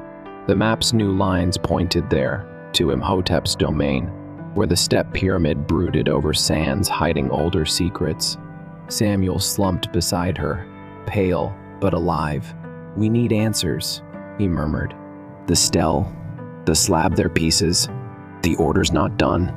She nodded, staring at the slab's glowing script. Anubis's words gnawed at her. The scribe's line endures. Was she more than an archaeologist, more than human? The taxi sped south, Giza shrinking behind them, but the weight of the prophecy grew. Ashford was down there plotting. Apep lurked, patient. And the veiled woman, where was she in this? The horizon shimmered, and for a moment, Evelyn swore she saw her. White veil fluttering, eyes aglow, standing atop a dune. Then she was gone, and the desert stretched on, vast and merciless, its secrets coiled tight as a serpent's embrace. The taxi jolted over rutted desert roads, sand swirling in its wake as Saqqara's silhouette rose against the bruised dawn. The step pyramid loomed, its jagged tiers a testament to Imhotep's genius architect, priest, and, some whispered, a mortal touched by Thoth's hand. Evelyn clutched the slab, its glow dimming but persistent, like a heartbeat beneath her fingers. The new map lines etched into its surface snaked south from Giza, converging here, beneath Djoser's ancient monument. Her shoulder ached, the gash from Ashford's dagger crusted with blood, but adrenaline kept her sharp. Samuel slumped beside her, his breathing shallow, his wounded arm limp. "Stay with me," she said, shaking him gently. His eyes fluttered open, glassy but focused. "We're close. The map, it's pointing to something under the pyramid. Imhotep's sanctum," he rasped, coughing. "Legends say he hid a chamber there, a library of the first time, if the slab's tied to it." He trailed off, wincing as the taxi hit a bump. The driver glanced back, his scar twitching. "You're stirring old bones, lady. Saqqara don't like visitors this early or this late." He nodded at the sky, where Sirius still glimmered, defiant against the rising sun. Evelyn ignored him, her mind churning. Anubis's warning, "Seal the gate, or the duat spills forth," clashed with Ashford's taunt. The unseen isn't Apep, it's older. Two forces, two threats, and she was caught between them, the slab her only guide. They screeched to a halt near the pyramid's base, its limestone blocks weathered but unyielding. The site was deserted, no tourists, no guards, just the wind keening through the sands. Evelyn helped Samuel out, his weight dragging her down. "We need an entrance," she said, scanning the map. A faint glyph, a jackal head beside a crescent, marked a spot on the pyramid's western face. Anubis's sigil? She staggered toward it, her flashlight sweeping the stone, until she found a seam, barely visible, etched with the same symbol. "Help me," she grunted, wedging her trowel into the crack. Samuel leaned in, his good hand pressing against the slab. It groaned, then slid inward, revealing a shaft angling down into darkness. The air that wafted up was damp, laced with a faint tang of incense, myrrh, maybe, or something older. She tied her rope to a jutting stone and lowered Samuel first, his grunts echoing as he hit bottom. She followed, the slab's glow lighting her descent. The chamber below was vast, its ceiling lost in shadow, its walls lined with shelves of papyrus scrolls and clay tablets, their edges crumbling but intact. In the center, a statue of Imhotep stood, his stern face carved in basalt, a scroll in one hand, a stylus in the other. The slab flared as she approached, its map aligning with a mosaic on the floor, a star field mirroring the Zep Tepi sky. Serious at its heart, Evelyn knelt, tracing the tiles. "This is it," she whispered. "The sanctum." Samuel limped to her side, peering at the statue. "Look, his scroll. It's real." He pointed to a niche where a papyrus hung, brittle but legible. Evelyn unrolled it, her pulse racing.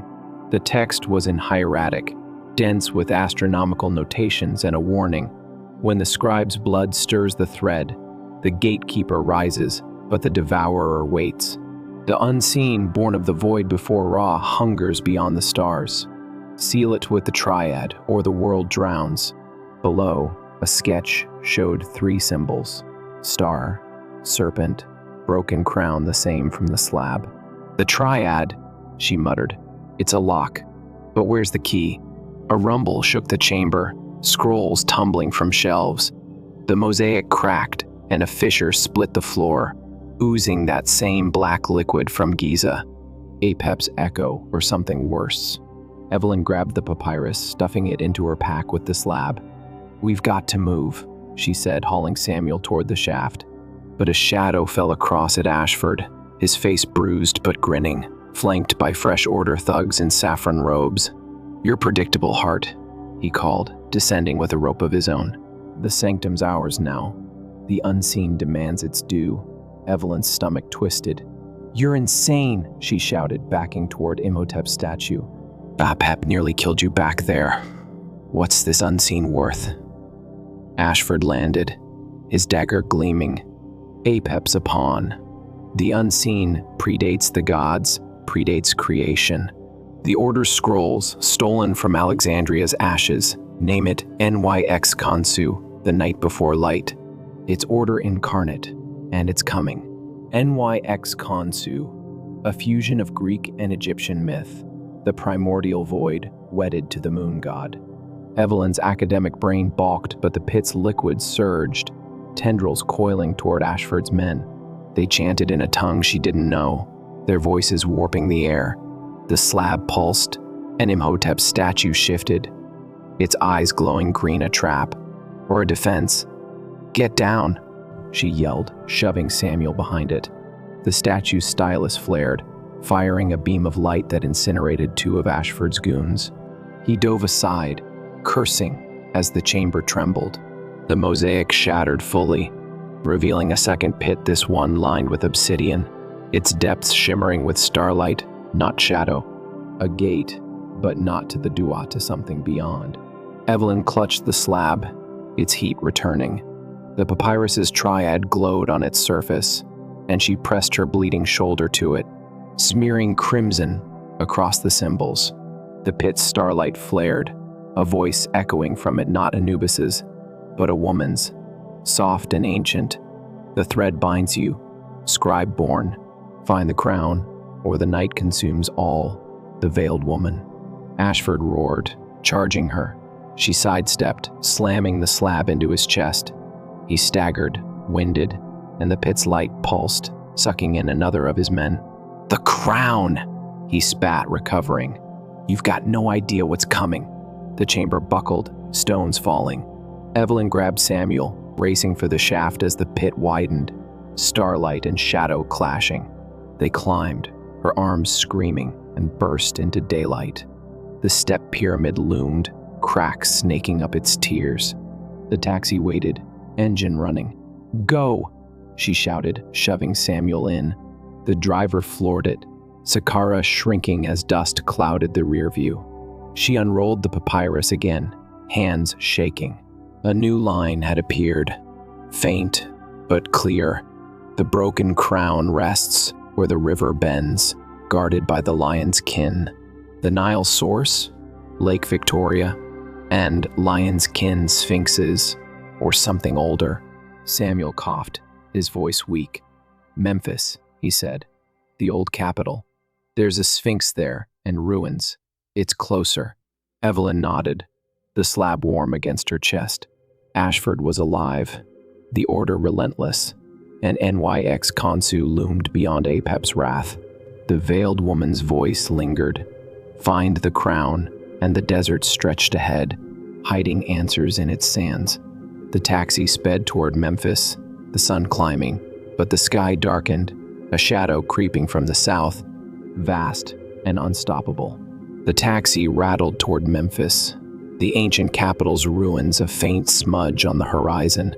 Evelyn's fingers traced the slab's glowing triad star, serpent, broken crown, its warmth, a steady pulse against her chest.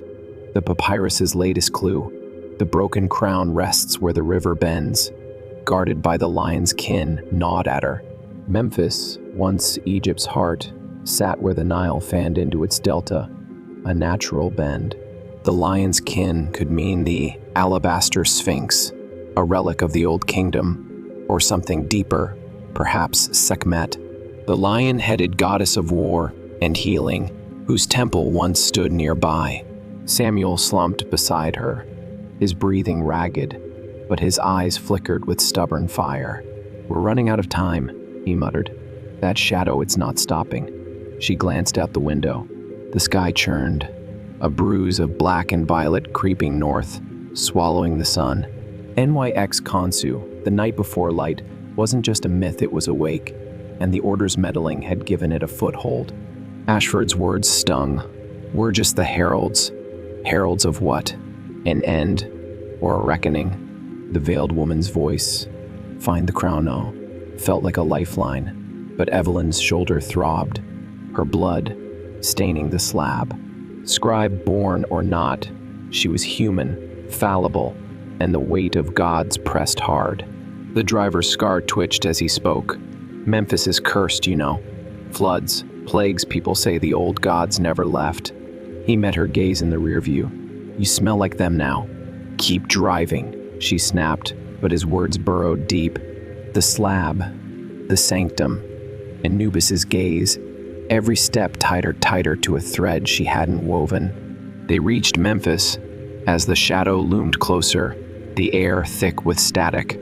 The ruins sprawled across the sand-crumbled walls, a toppled colossus of Ramses II, and the alabaster sphinx, its weathered face, serene yet fierce.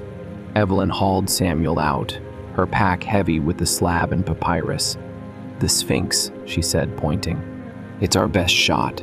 They staggered toward it, the ground trembling beneath them. The sphinx's base was pitted, but a faint jackal glyph, Anubis, again marked a slab near its paws. She pried it open, revealing a tunnel sloping into darkness. The driver hesitated, then followed, muttering, "I'm in too deep now." His name, she learned, was Hassan, a former soldier turned cabbie, scarred by war and superstition. The tunnel descended into a chamber unlike Imhotep's sanctum. Its walls shimmered with lapis lazuli, etched with scenes of Sekhmet roaring over battlefields, her mane aflame, and Osiris rising from death, crowned with a fractured diadem. In the center, a pedestal held a broken crown, gold and obsidian, its jagged edges glinting. The slab flared, its triad aligning with symbols on the crown: star, serpent, fracture. Evelyn's breath caught. This is it, the triad's key. Samuel sank against a wall, clutching his arm. "Sekhmet's crown," he said. "Legends say she wore it to balance war and healing. If NYX Khonsu's chaos, this might bind it." A roar echoed from the tunnel. Ashford burst in, his saffron-robed thugs at his heels, their chants warping the air. His face was gaunt, eyes feverish. "Too late, heart," he snarled, dagger raised. "The knights here feel it." The shadow outside thickened, tendrils seeping through the ceiling, coiling toward the crown. Evelyn grabbed the crown, its weight cold and electric. The slab pulsed, and she pressed it to the crown's fracture. Light erupted, a golden thread weaving between them, and the chamber shook. Hassan tackled a goon, his fists flying, while Samuel swung his stick, buying her time. Ashford lunged, but the light repelled him, hurling him back. The veiled woman appeared, her form shimmering beside the pedestal. "The thread is yours, scribe born," she said. "Weave it with purpose, or it snaps." "Who are you?" Evelyn demanded, the crown trembling in her hands. "A guide," she replied, her eyes ancient. "Sishat, scribe of the gods. You're my echo blood of Thoth's line. The crown seals the gate, but the cost is yours to bear. Sishat, goddess of wisdom, keeper of records." Evelyn's mind spun, but the tendrils surged. NYX Khonsu's void pressing closer. She slammed the crown onto the pedestal, blood dripping from her shoulder onto its fracture. The slab fused with it, light flaring outward, and a voice, not Apep's, not Anubis's, thundered from the void. The night yields to the scribe's will. The tendrils recoiled, the shadow retreating, but the chamber cracked, walls buckling. Ashford screamed, clawing at the air as the light burned his robes. "No, it's ours!" His men fled, but he charged, dagger aimed at her heart. Hassan intercepted, taking the blade in his side with a grunt. "Go!" he gasped, collapsing. Evelyn dragged Samuel toward the tunnel, the crown's light fading as the gates stabilized. Ashford's cries echoed as the chamber sealed behind them, burying him in his obsession. They emerged into a Memphis dawn, the sky clear, Sirius a faint glimmer. The shadow was gone, the air still. Hassan limped out, clutching his wound, alive but pale. "Worth it," he muttered, grinning weakly. Samuel leaned on Evelyn, his strength spent. "You did it," he said. "The gate's bound for now." Evelyn held the slab, its glow dim but alive. Sishat's words lingered. "The cost is yours."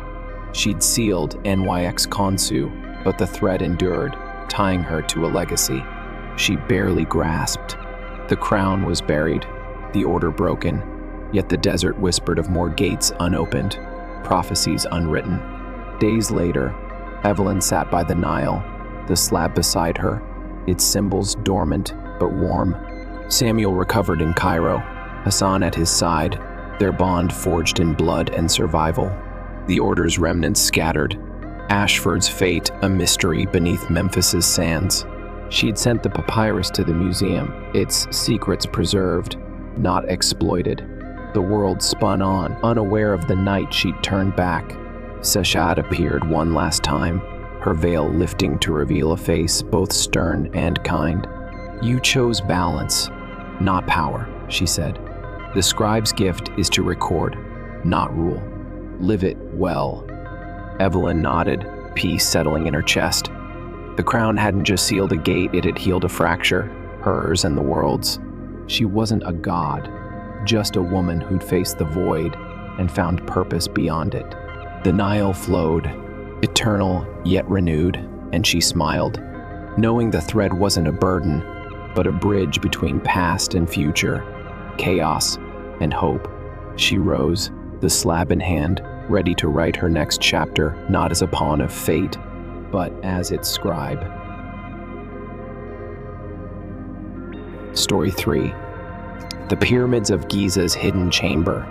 The air shimmered with heat as Dr. Evelyn Harper wiped sweat from her brow, her boots crunching against the gritty sand of the Giza Plateau. The Great Pyramid loomed before her, its limestone casing long eroded, yet its presence still thundered with silent power. She'd spent 15 years chasing whispers of a hidden chamber texts, dismissed by her peers as fanciful scribbles from mad priests, tales of a room beneath Khufu's monument, holding secrets older than the pharaohs themselves. Today she'd prove them wrong, or die trying. Her flashlight flickered as she descended the narrow shaft her team had uncovered behind the Sphinx's left paw, a jagged scar in the earth, missed by centuries of looters and scholars. The walls glistened with dampness, etched with hieroglyphs she couldn't yet decipher, sharp, angular shapes unlike anything in the known Egyptian canon. Her heart thudded. This wasn't Khufu's work. This predated him, maybe by millennia. "Evelyn, you sure about this?" came a gruff voice behind her. Marcus Tate, her wiry ex-Marine dig assistant, hefted a sledgehammer over his shoulder, his sunburned face creased with doubt. That tremor last night wasn't natural. Felt like something waking up. Superstition doesn't fund grants, Marcus. She shot back, though her gut twisted. The quake had rattled their camp, toppling tents and cracking a water tank. Locals muttered about Anubis stirring, but she chalked it up to seismic quirks. Still, the timing gnawed at her. The shaft widened into a cavern, and Evelyn's breath caught. A massive stone door stood before them, its surface carved with a sprawling depiction of a jackal-headed figure, Anubis, no doubt clutching a staff topped with a glowing orb.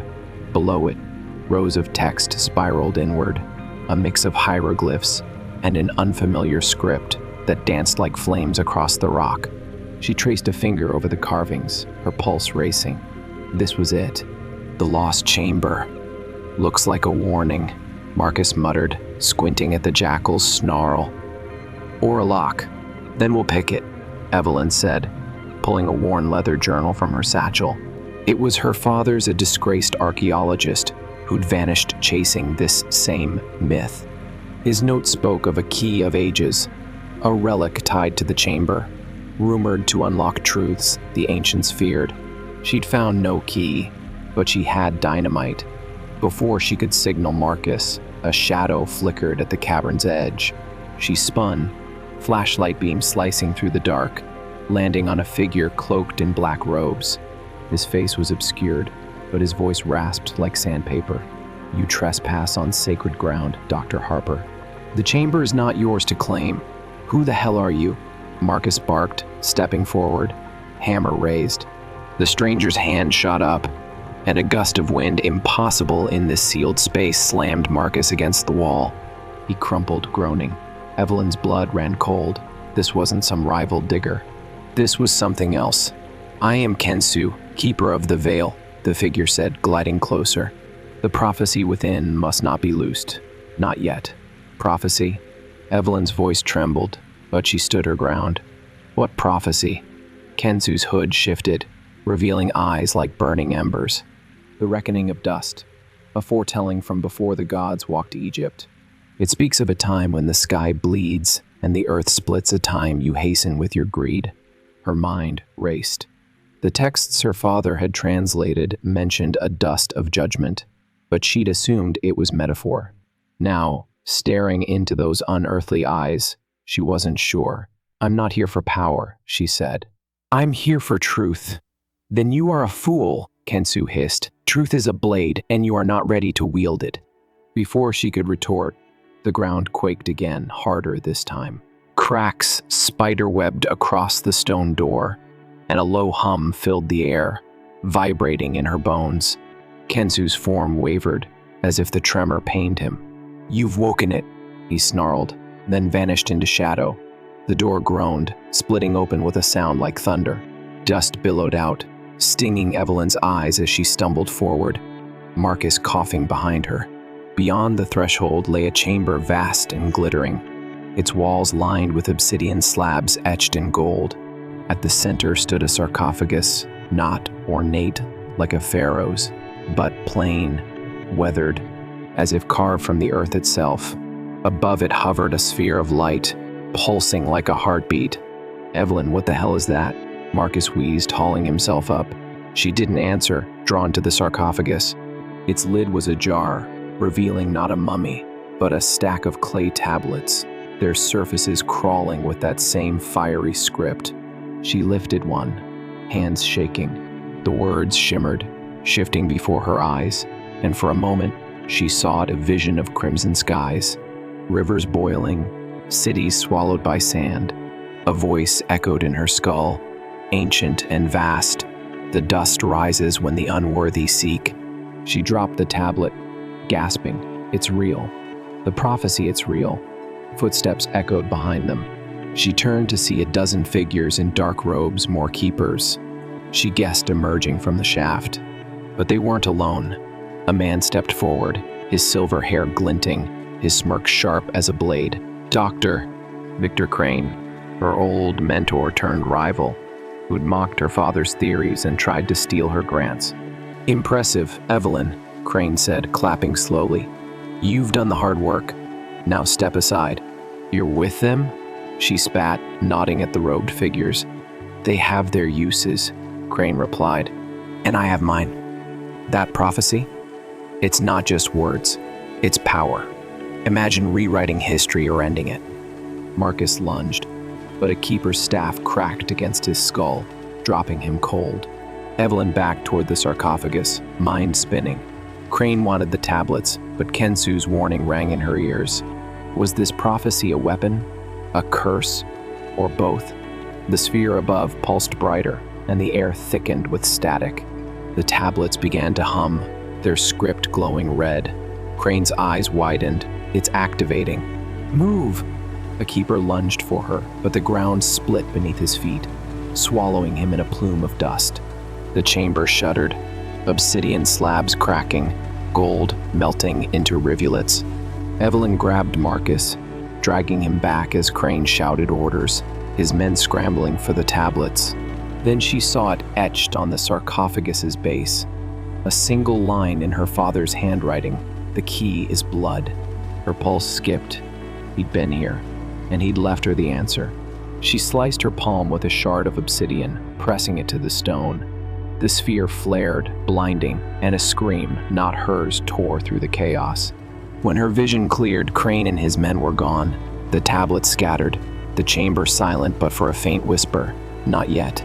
Marcus groaned, stirring. What? What happened? Evelyn stared at the tablets, their glow fading. I don't know, she lied. But she did. The prophecy wasn't finished with her, and neither was Kensu. Outside, the sky darkened, a red tinge creeping over the horizon. The dust was rising. Evelyn stumbled out of the chamber, half dragging Marcus, her sliced palm throbbing as blood dripped onto the sand. The sky above the pyramids churned with unnatural hues, streaks of crimson bleeding into the dusk. Like wounds torn across the heavens, her chest tightened.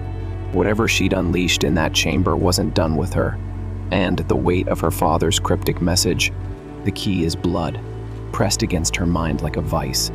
"Evelyn, talk to me," Marcus rasped, clutching his head where the keeper's staff had struck. "What happened back there? Where's Crane?" "Gone," she said, voice hollow. "Swallowed by something. I don't know what." She didn't mention the tablet's hum, the vision of boiling rivers, or the whisper that still echoed in her skull. Not yet. Marcus was a soldier, not a mystic he'd think she'd cracked under the pressure. The ground trembled again, a low growl rising from the plateau. Sand shifted beneath her boots, swirling into patterns that mimicked the fiery script she'd seen inside. She froze, staring as the grains formed a jagged arrow pointing west, toward the crumbling ruins of Menkaur's pyramid. A sign? A trap? Either way, she couldn't ignore it. "We need to move," she said, hauling Marcus to his feet. "This isn't over. You're bleeding," he grunted, eyeing her hand. "And I'm seeing double. Maybe we should." "No time." She tore a strip from her shirt, wrapping it around her palm. Crane's men might still be out there, or worse. She didn't say Kensu, but his ember eyes lingered in her memory, a threat unspoken but palpable. They staggered across the plateau, the air growing thick with a metallic tang, like ozone before a storm. The arrow of sand dissolved as they reached Menkaur's pyramid, its smallest, roughest silhouette dwarfed by its siblings, yet radiating a quiet menace. Evelyn's flashlight beam caught a crevice near its base, a narrow slit, barely wide enough for a person, exhaling cool, damp air. Her father's journal mentioned Menkaur's tomb as a false end, a decoy for something deeper. She'd dismissed it as ramblings. Now she wasn't so sure. "Another hole?" Marcus groaned. "You're gonna get us buried alive. Stay here if you want," she snapped, squeezing through the gap. Her flashlight flickered again, casting jagged shadows as the passage sloped downward. Walls tightening around her like a throat swallowing her whole. The air grew colder, heavy with the scent of wet stone and something sharper decay. Maybe, or incense burned long ago. The tunnel spat her into a circular chamber, its ceiling lost in darkness. Her light swept over the walls, revealing frescoes of jackals and falcons locked in battle, their claws dripping gold paint that shimmered like fresh blood. At the room's heart stood a pedestal, and atop it, a single object, a staff, its shaft carved from ebony, its head a crystal orb the size of a fist, faintly glowing. The key of ages? Her father's obsession. She reached for it, but a voice slithered through the shadows. "Touch it, and you seal your fate." She spun, beam landing on Kensu. He materialized from the gloom, robes billowing as if stirred by an unseen wind, his eyes blazing brighter than before. "You've spilled blood," he said. "The reckoning stirs. Leave the staff, or all you love will turn to dust. My father found this place." She shot back, clutching the journal. "He left me a message. I'm not walking away." "Your father was a thief," Kensu hissed. "He took what was not his and paid the price." "You will too." "What price?" she demanded. "What happened to him?" Kensu's gaze flickered, and for a moment she saw not menace but sorrow. He sought to wield the prophecy. It wielded him instead. He gestured to the staff. "That is no mere relic. It is the anchor of the veil, the barrier between this world and the dust of judgment.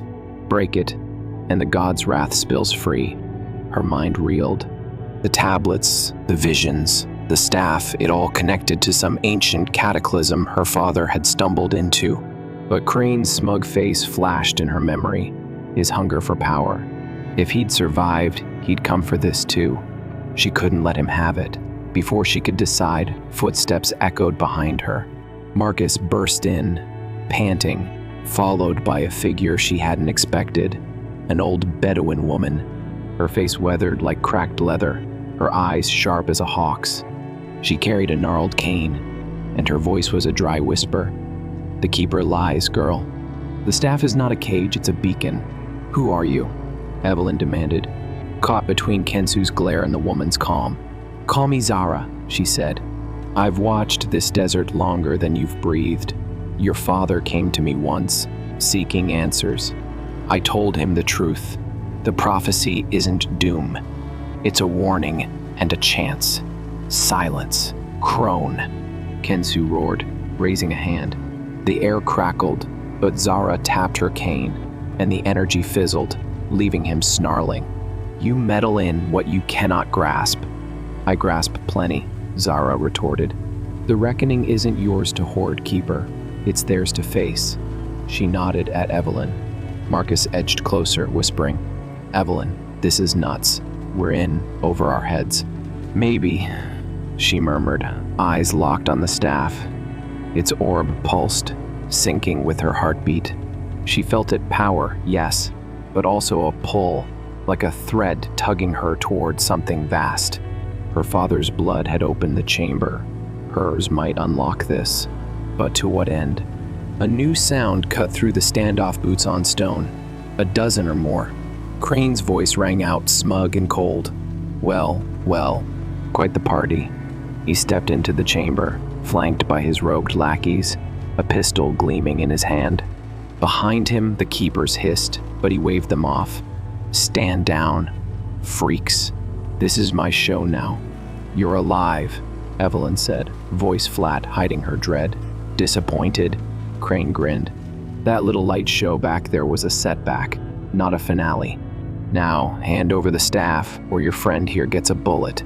Marcus tensed, but Zara stepped forward, unflinching. "You think a gun scares the desert?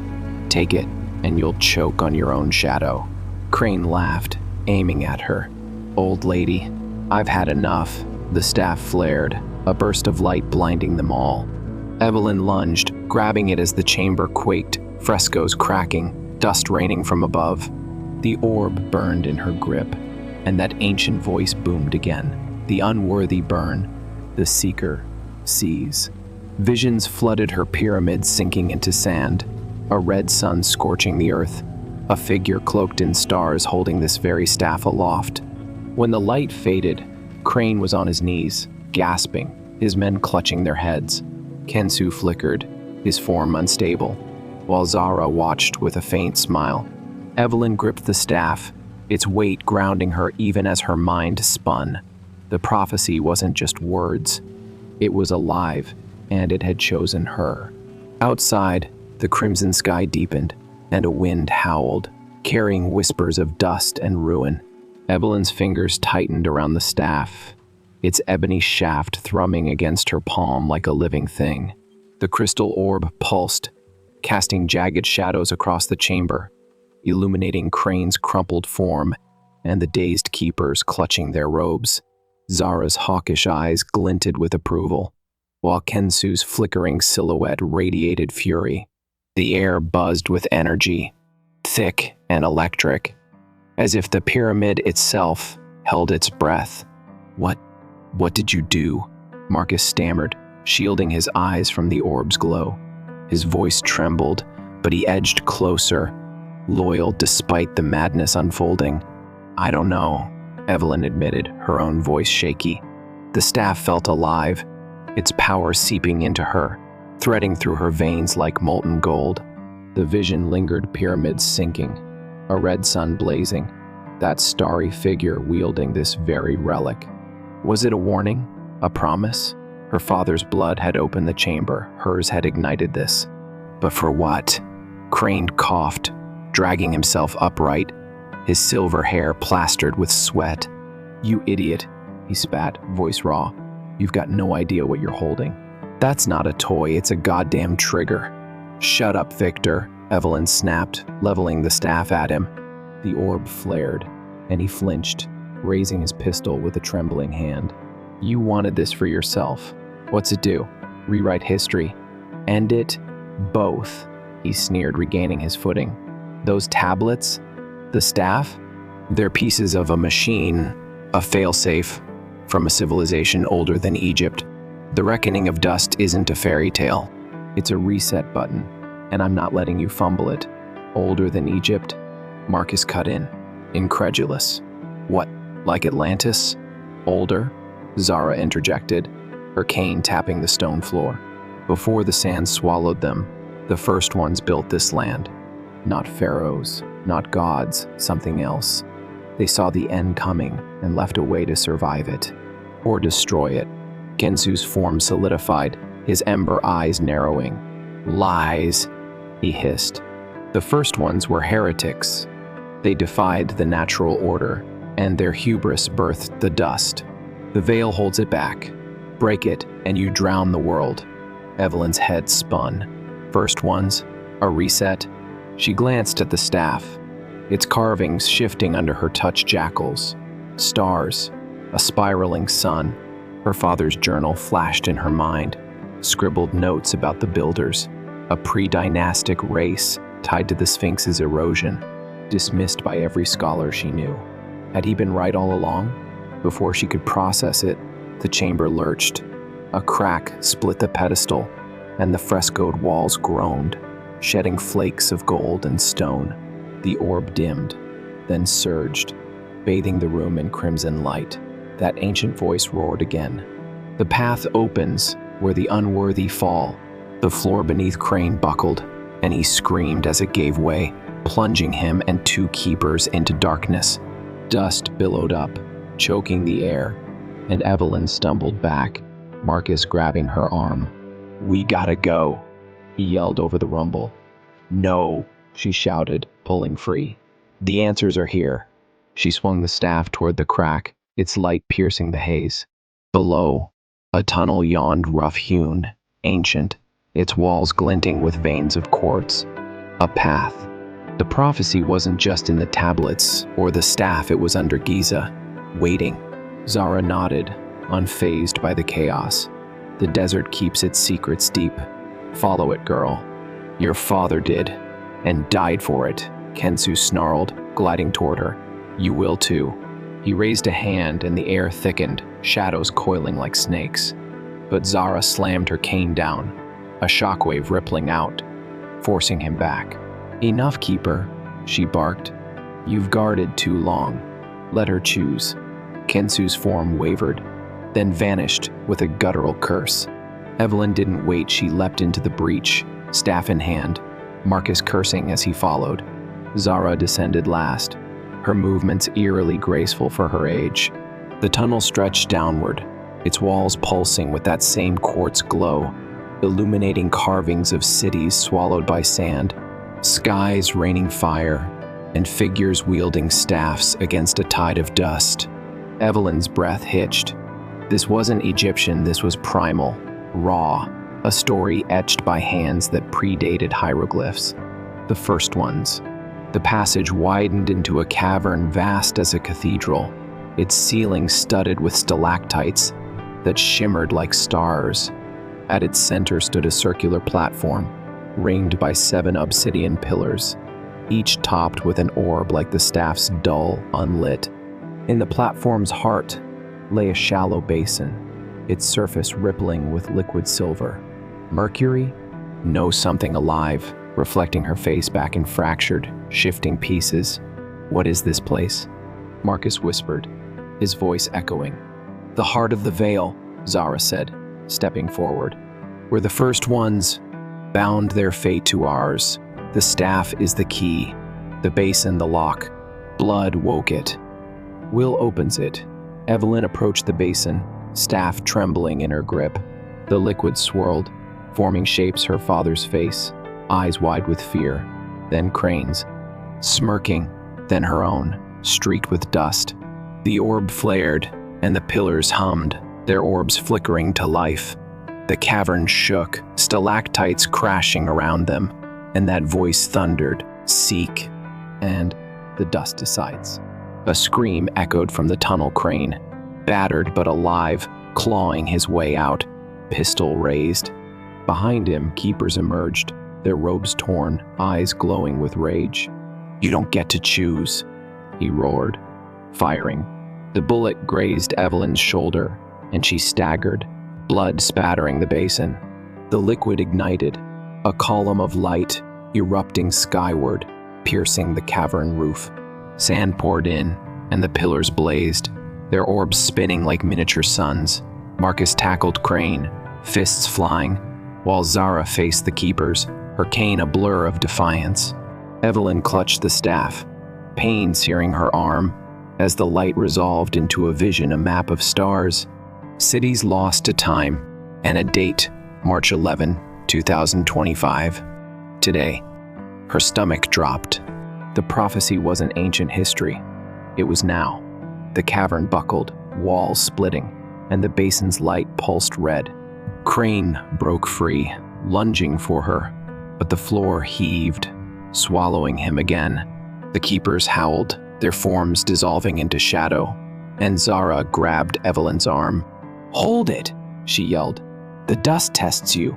Evelyn slammed the staff into the basin, and the world exploded in silence. When the dust settled, she stood alone, Marcus, Zara, Crane, all gone. The pillars glowed faintly, the basin still, but the air crackled with intent.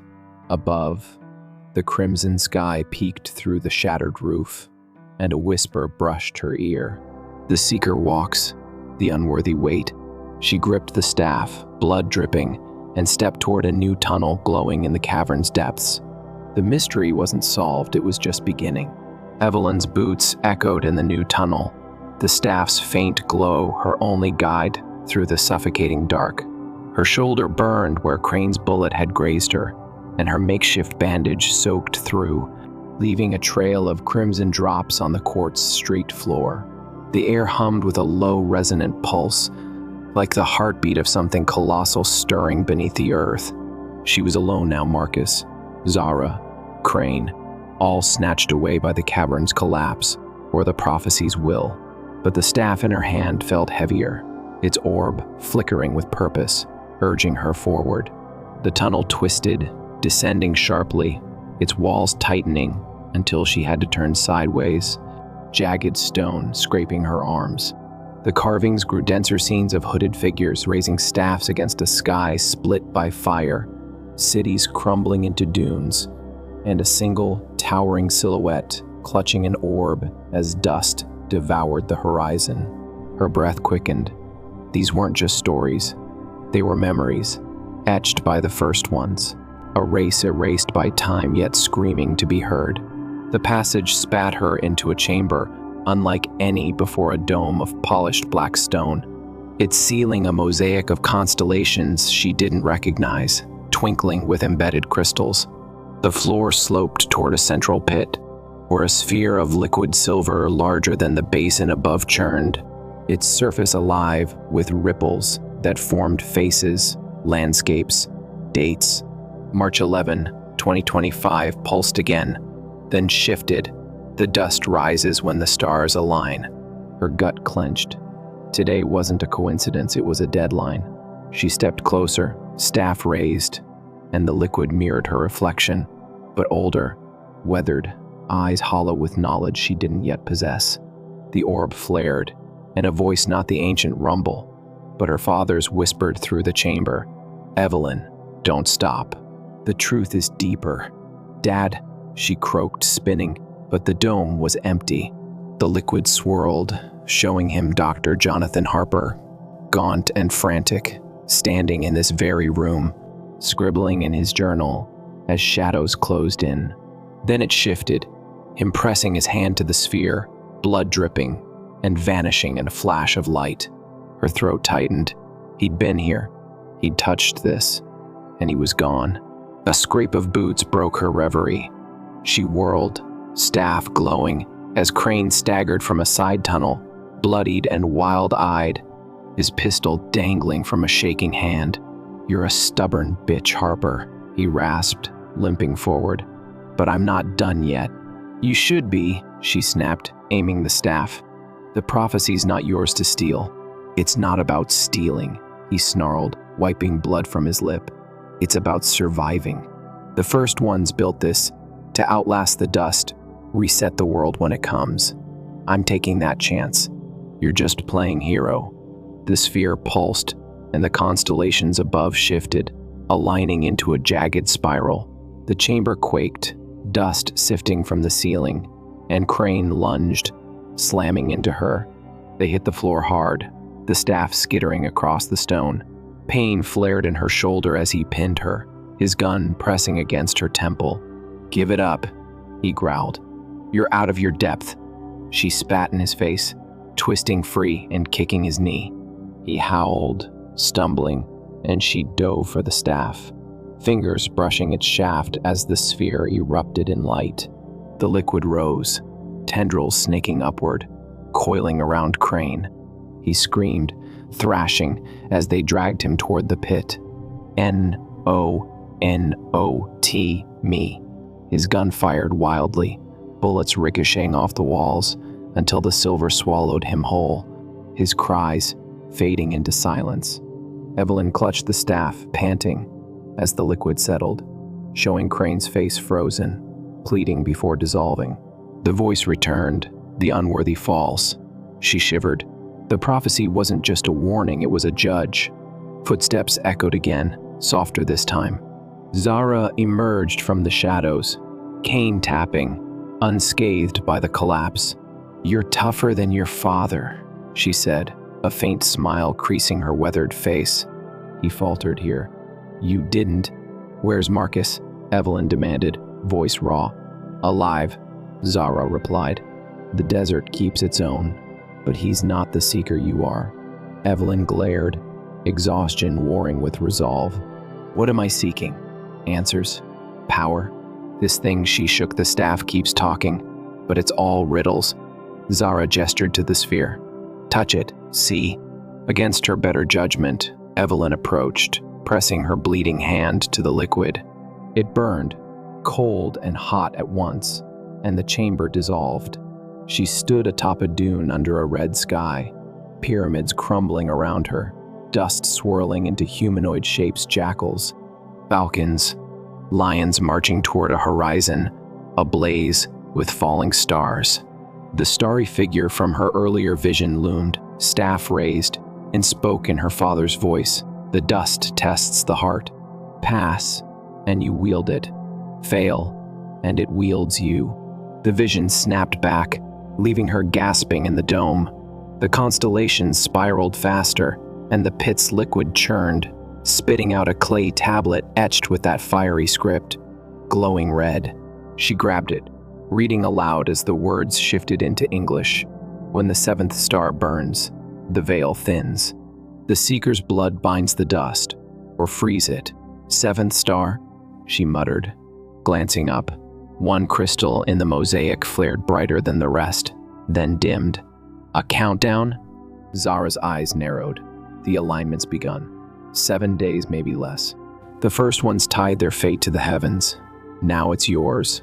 A roar shook the dome, and the walls cracked, revealing a dozen tunnels branching outward, each pulsing with light. Kensu's voice boomed from nowhere. Choose, fool, or the dust chooses for you.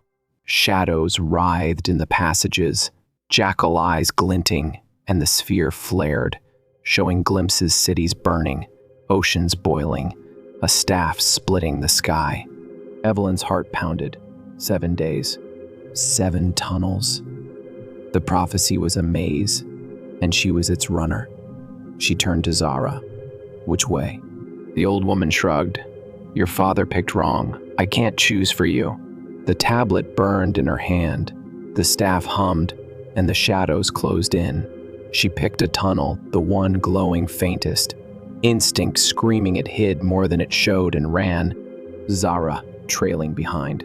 The passage twisted, narrowing, until it spat her onto a ledge overlooking a chasm. Below, a river of silver flowed, spanned by a bridge of bones, human, animal, impossible to tell.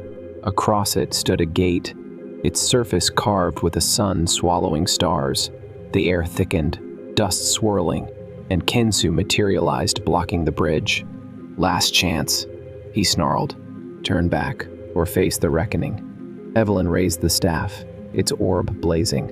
I'm done running. The dust howled, and the bridge trembled as she stepped forward. The prophecy's weight, pressing down like a storm about to break. Evelyn stood on the ledge, the staff's orb casting a defiant glow against the chasm's shadows. The bridge of bones creaked under the weight of Kensu's presence, his ember eyes boring into her, a wall of menace between her and the sun-carved gate. The river of silver below churned, whispering secrets in a language older than words, while dust swirled around her like a living shroud. Zara lingered behind, silent but steady, her hawkish gaze a quiet anchor in the storm. You think you're worthy? Kensu's voice rumbled, shaking the bones beneath him. The first ones fell. Your father fell. You'll crumble too. Evelyn's grip tightened, the tablet's heat searing her palm. Maybe, she said, voice steady despite the tremor in her chest. But I'm not here to prove myself.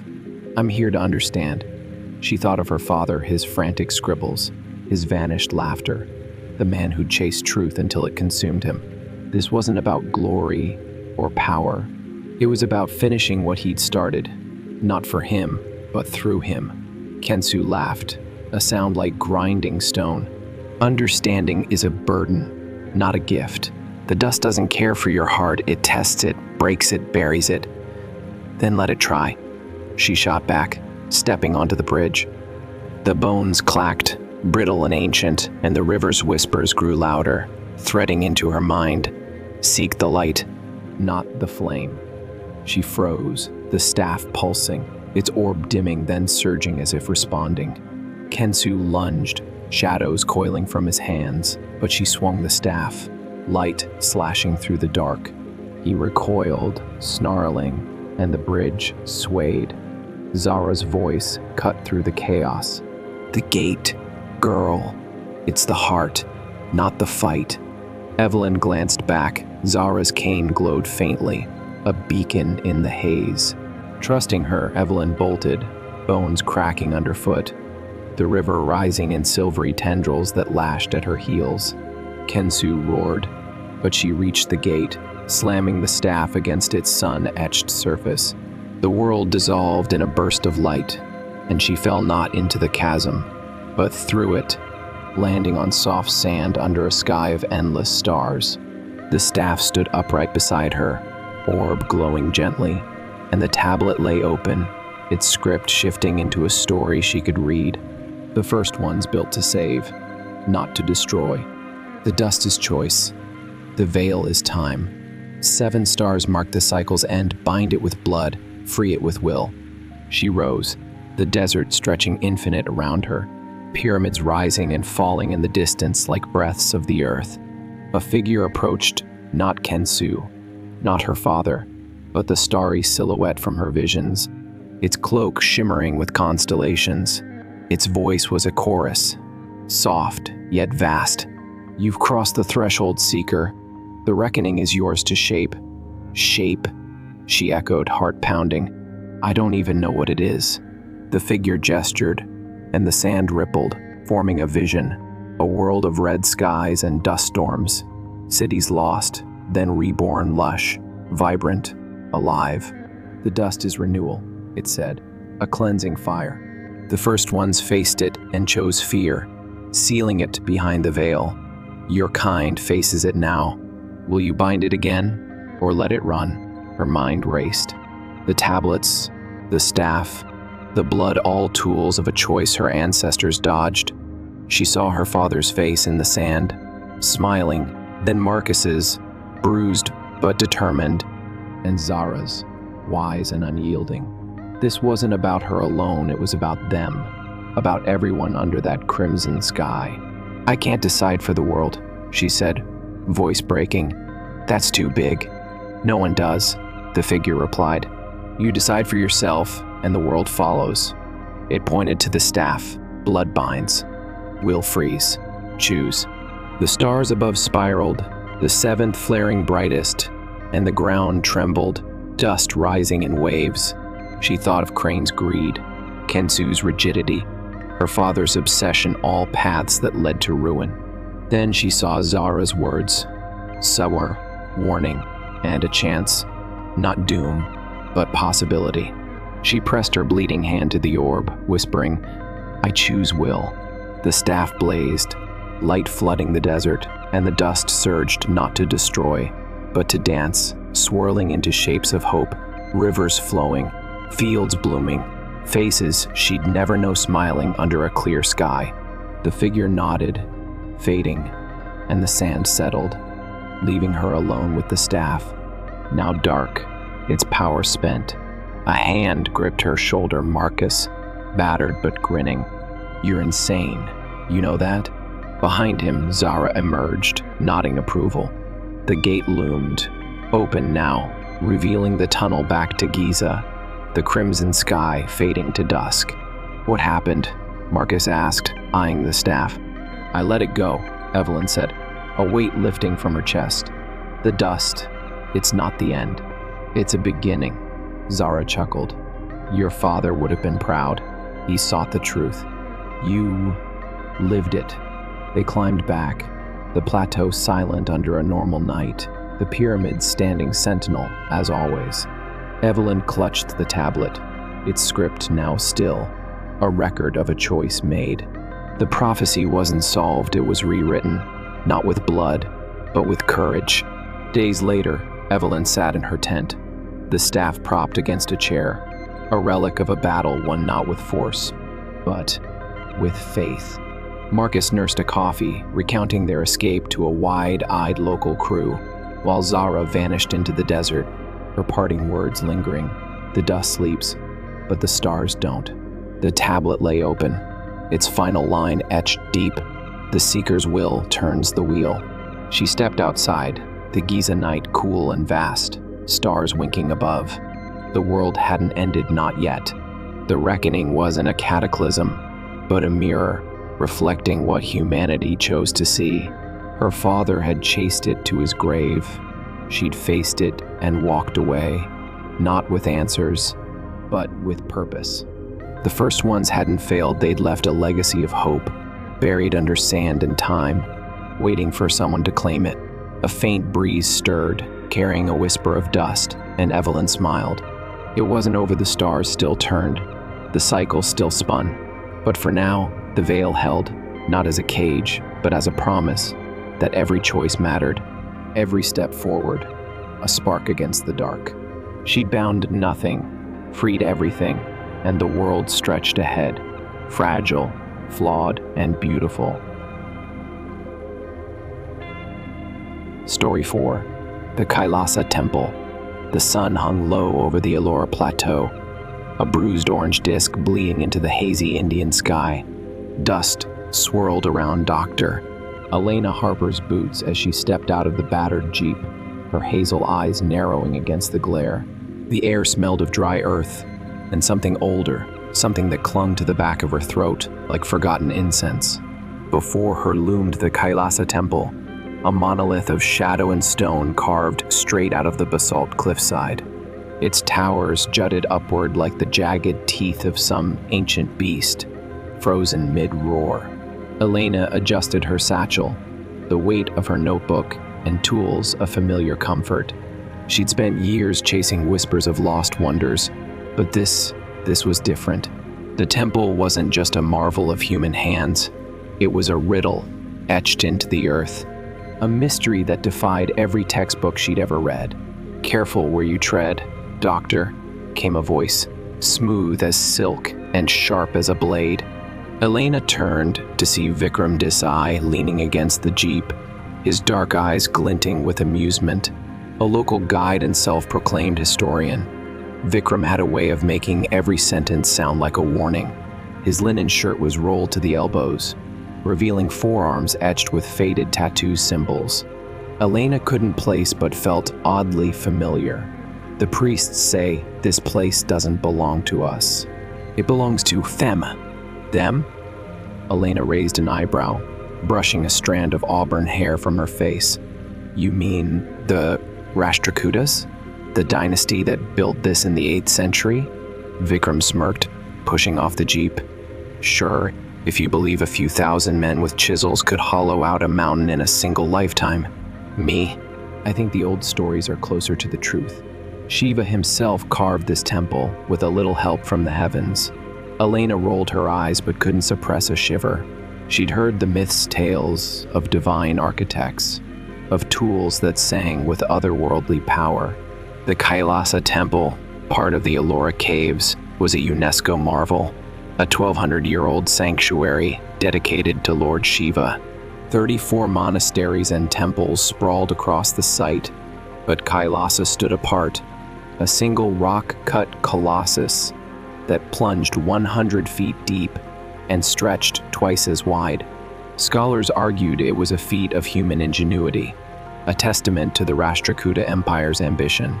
Yet the precision of its carvings, intricate mandalas, rearing elephants, and gods frozen in mid-dance hinted at something more, something impossible. "Divine or not," Elena said, hoisting her satchel higher, "I'm here for answers.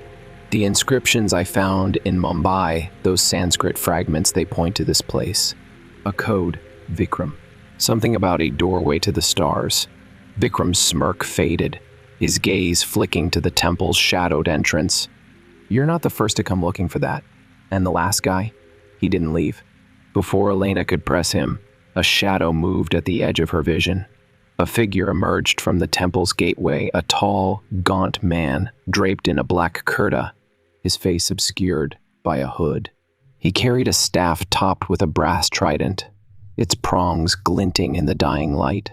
Elena's pulse quickened. She'd seen that symbol before, in her research, the Trishula, Shiva's weapon, a mark of destruction and creation. "Dr. Harper," the man rasped, his voice like sandpaper on stone. "You should not be here." Elena squared her shoulders. "And you are?" "Call me Kavi," he said, stepping closer. His hood slipped slightly, revealing eyes that burned like coals and a face lined with age. "I guard what lies beneath. You seek the Teyadi Grantha, don't you?" The first text. Her breath caught. The Adi Grantha was a legend, a rumored manuscript older than the Vedas, said to contain prophecies etched by the gods themselves.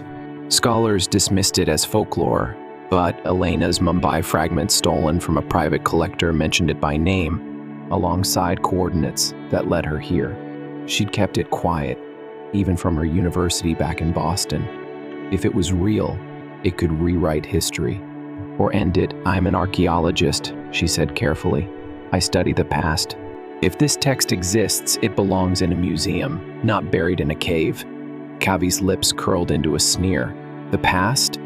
You think you understand time, girl? The Adi Grantha is no relic. It's alive, and it's waking. Before Elena could respond, a low rumble shook the ground. Dust cascaded from the temple's spires, and a flock of crows erupted from the cliffs, their cries piercing the air. Vikram grabbed her arm, pulling her back. "That's no earthquake," he hissed. "That's him. Him?" Elena yanked free, her heart pounding. "Who's him?" But Vikram didn't answer. Kavi raised his staff, chanting in a tongue Elena didn't recognize, not Sanskrit, not Tamil, something older. The rumble grew into a roar, and the temple's entrance split open, revealing a staircase descending into darkness. Torchlight flickered below, casting jagged shadows on walls carved with spiraling runes. Elena's mind raced. This wasn't in any survey. This was new or impossibly old. "Stay back," Kavi barked, but Elena was already moving. She'd come too far to turn away. The stairs were slick with moss, the air thick with the scent of damp stone and something metallic blood. Her flashlight beam danced across the runes, their curves and angles forming patterns that tugged at her memory. They matched the Mumbai fragments, down to the star-like glyph she dubbed the keystone. At the bottom, the passage opened into a cavernous chamber. Pillars of basalt loomed like sentinels, their surfaces etched with scenes of war chariots drawn by serpents, warriors wielding flames, and a towering figure wreathed in light. Shiva, Elena thought, but the details were wrong. His eyes glowed with an unearthly fire, and his hands held not a trident but a disc, its edges radiating jagged lines. A weapon? A map? In the center of the chamber stood a pedestal, and on it rested a slab of obsidian, its surface shimmering like oil, the Adi Grantha. Elena's fingers trembled as she approached, her flashlight catching glints of gold within the stone words, alive and shifting. She couldn't read them, but they pulsed with a rhythm that matched her heartbeat. "Step away," Kavi's voice echoed behind her. She turned to see him descending the stairs, Vikram at his side. But Vikram's expression had changed. His easy grin was gone, replaced by something colder, hungrier. "Vikram," Elena said, stepping back. "What's going on? He's not your guide," Kavi snarled. "He's one of the Order of the Ashen Veil. They've hunted the Grantha for centuries, thinking it'll give them power over the gods." Vikram laughed, a sound that chilled Elena to the bone. "Power? No, old man. Survival. The prophecy's waking, and the world's about to burn. The Khol Grantha shows the way out, or the way through." Elena's mind spun. The Order of the Ashen Veil she'd found references in her research, a sect tied to the Gupta Empire's fall, obsessed with apocalyptic visions. She'd thought they were a footnote, not a living threat. But Vikram's tattoos suddenly made sense. The symbols weren't random. They were seals, wards, marks of a cult. "You used me," she said, clutching her satchel. "To get here." "Guilty," Vikram replied, drawing a curved dagger from his belt. "But you're still useful. Read the slab, doctor. Tell me what it says." "I can't," she snapped. "It's not a language I know." "Then we'll make you," he said, advancing. Kavi lunged, his staff swinging, but Vikram dodged with unnatural speed, driving the dagger toward the old man's chest. Elena acted on instinct, hurling her flashlight. It struck Vikram's temple, sending him staggering. Kavi seized the moment, slamming his staff into Vikram's knee. The guide crumpled, cursing. "Run!" Kavi shouted, but Elena hesitated. The Skrantha pulsed faster, its light spilling across the chamber. The runes on the walls flared, and a voice not human, not alive, rumbled through the stone. It spoke in fragments, images flashing in Elena's mind. Cities swallowed by fire, skies torn open, a disk spinning above a mountain. A prophecy? A warning? Vikram rose, blood dripping from his brow. "You can't stop it," he spat. The doorway's opening. The chamber trembled, cracks splitting the floor. From the shadows emerged figures hooded, silent, their hands marked with the same seals as Vikram's. The order. Elena grabbed Kavi's arm, pulling him toward a side passage as the pedestal began to rise. The Grantha, glowing like a second sun. Whatever it held, whatever it meant, it wasn't staying buried. The passage twisted downward, the air growing colder, heavier. Behind them, footsteps echoed, mingled with chants that made Elena's skin crawl. Kavi muttered prayers under his breath, his staff tapping the stone like a metronome. "They'll kill us both," he said. "Or worse." "Then we fight," Elena replied, her voice steady despite the fear clawing her chest. She didn't know what the Grantha promised: salvation, doom, or something beyond. But she'd be damned if she let Vikram and his cult claim it. The passage opened into another chamber, this one dominated by a circular pool, its surface mirror smooth. Above it hung a massive carving of Shiva, his disk now clearly a starburst, rays piercing the stone. Elena's breath hitched. The Mumbai fragments had called it the doorway to the stars. Was this it? A portal? A weapon? Before she could decide, the water rippled. Something moved beneath something vast, alive, its shadow coiling like a serpent. Kavi's chants faltered. "He's here," he whispered. "The Guardian." Elena tightened her grip on her satchel, the weight of her tools a lifeline. She'd come for answers, but she'd found a war, and it was only beginning. The pool's surface churned, ripples spreading outward in hypnotic rings. Elena's flashlight, recovered from the scuffle with Vikram, cast a trembling beam across the water, illuminating flecks of gold, suspended in the depths. The air thickened, pressing against her lungs like a living thing. Kavi's grip tightened on his staff, the brass trident glinting as he raised it toward the pool. "Stay back," he warned, his voice barely a whisper. "It's not just a guardian, it's Naga." "Naga," Elena echoed, her mind racing through her studies. In Hindu mythology, Nagas were serpent deities, guardians of treasures and sacred places, often tied to Shiva's cosmic dance. The Natyasrastra, an ancient treatise on performance, depicted them as both protectors and destroyers, their coils entwining the earth's secrets. But this was no myth. The shadow beneath the water stretched longer, its edges sharpening into scales that shimmered like obsidian. Before she could process it, the water erupted. A serpentine head breached the surface, its eyes twin orbs of molten amber, slit pupils narrowing as they fixed on Elena. Its body followed, coil after coil, each scale etched with runes that mirrored the chamber's walls. The Naga towered over them, its hood flaring wide, revealing a crest of spines that pulsed with faint light. Elena stumbled back, her boots slipping on the damp stone. Her satchel swung against her hip, the Mumbai fragments inside suddenly burning hot through the leather. "You bear the mark," the Naga hissed, its voice a chorus of whispers that burrowed into her skull. "The keystone, the thief of stars." "I'm no thief," Elena snapped, though her voice trembled. She yanked the satchel open, pulling out the fragment's palm-sized slabs of sandstone inscribed with Sanskrit and that star-like glyph. They glowed now, the keystone pulsing in time with the Naga's spines. "I found these. They led me here." The Naga's tongue flicked out, tasting the air. "Found? Or stole?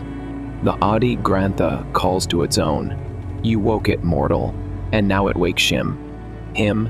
Elena's gaze darted to Kavi, who stood frozen, his staff trembling in his hands. "Shiva?" Kavi shook his head, his cold, dark eyes wide. "Not Shiva. Something older. The Rashtrakutas didn't build this temple, they found it. Carved by the Devas, the celestial architects, before men walked the earth. The Grantha isn't a book.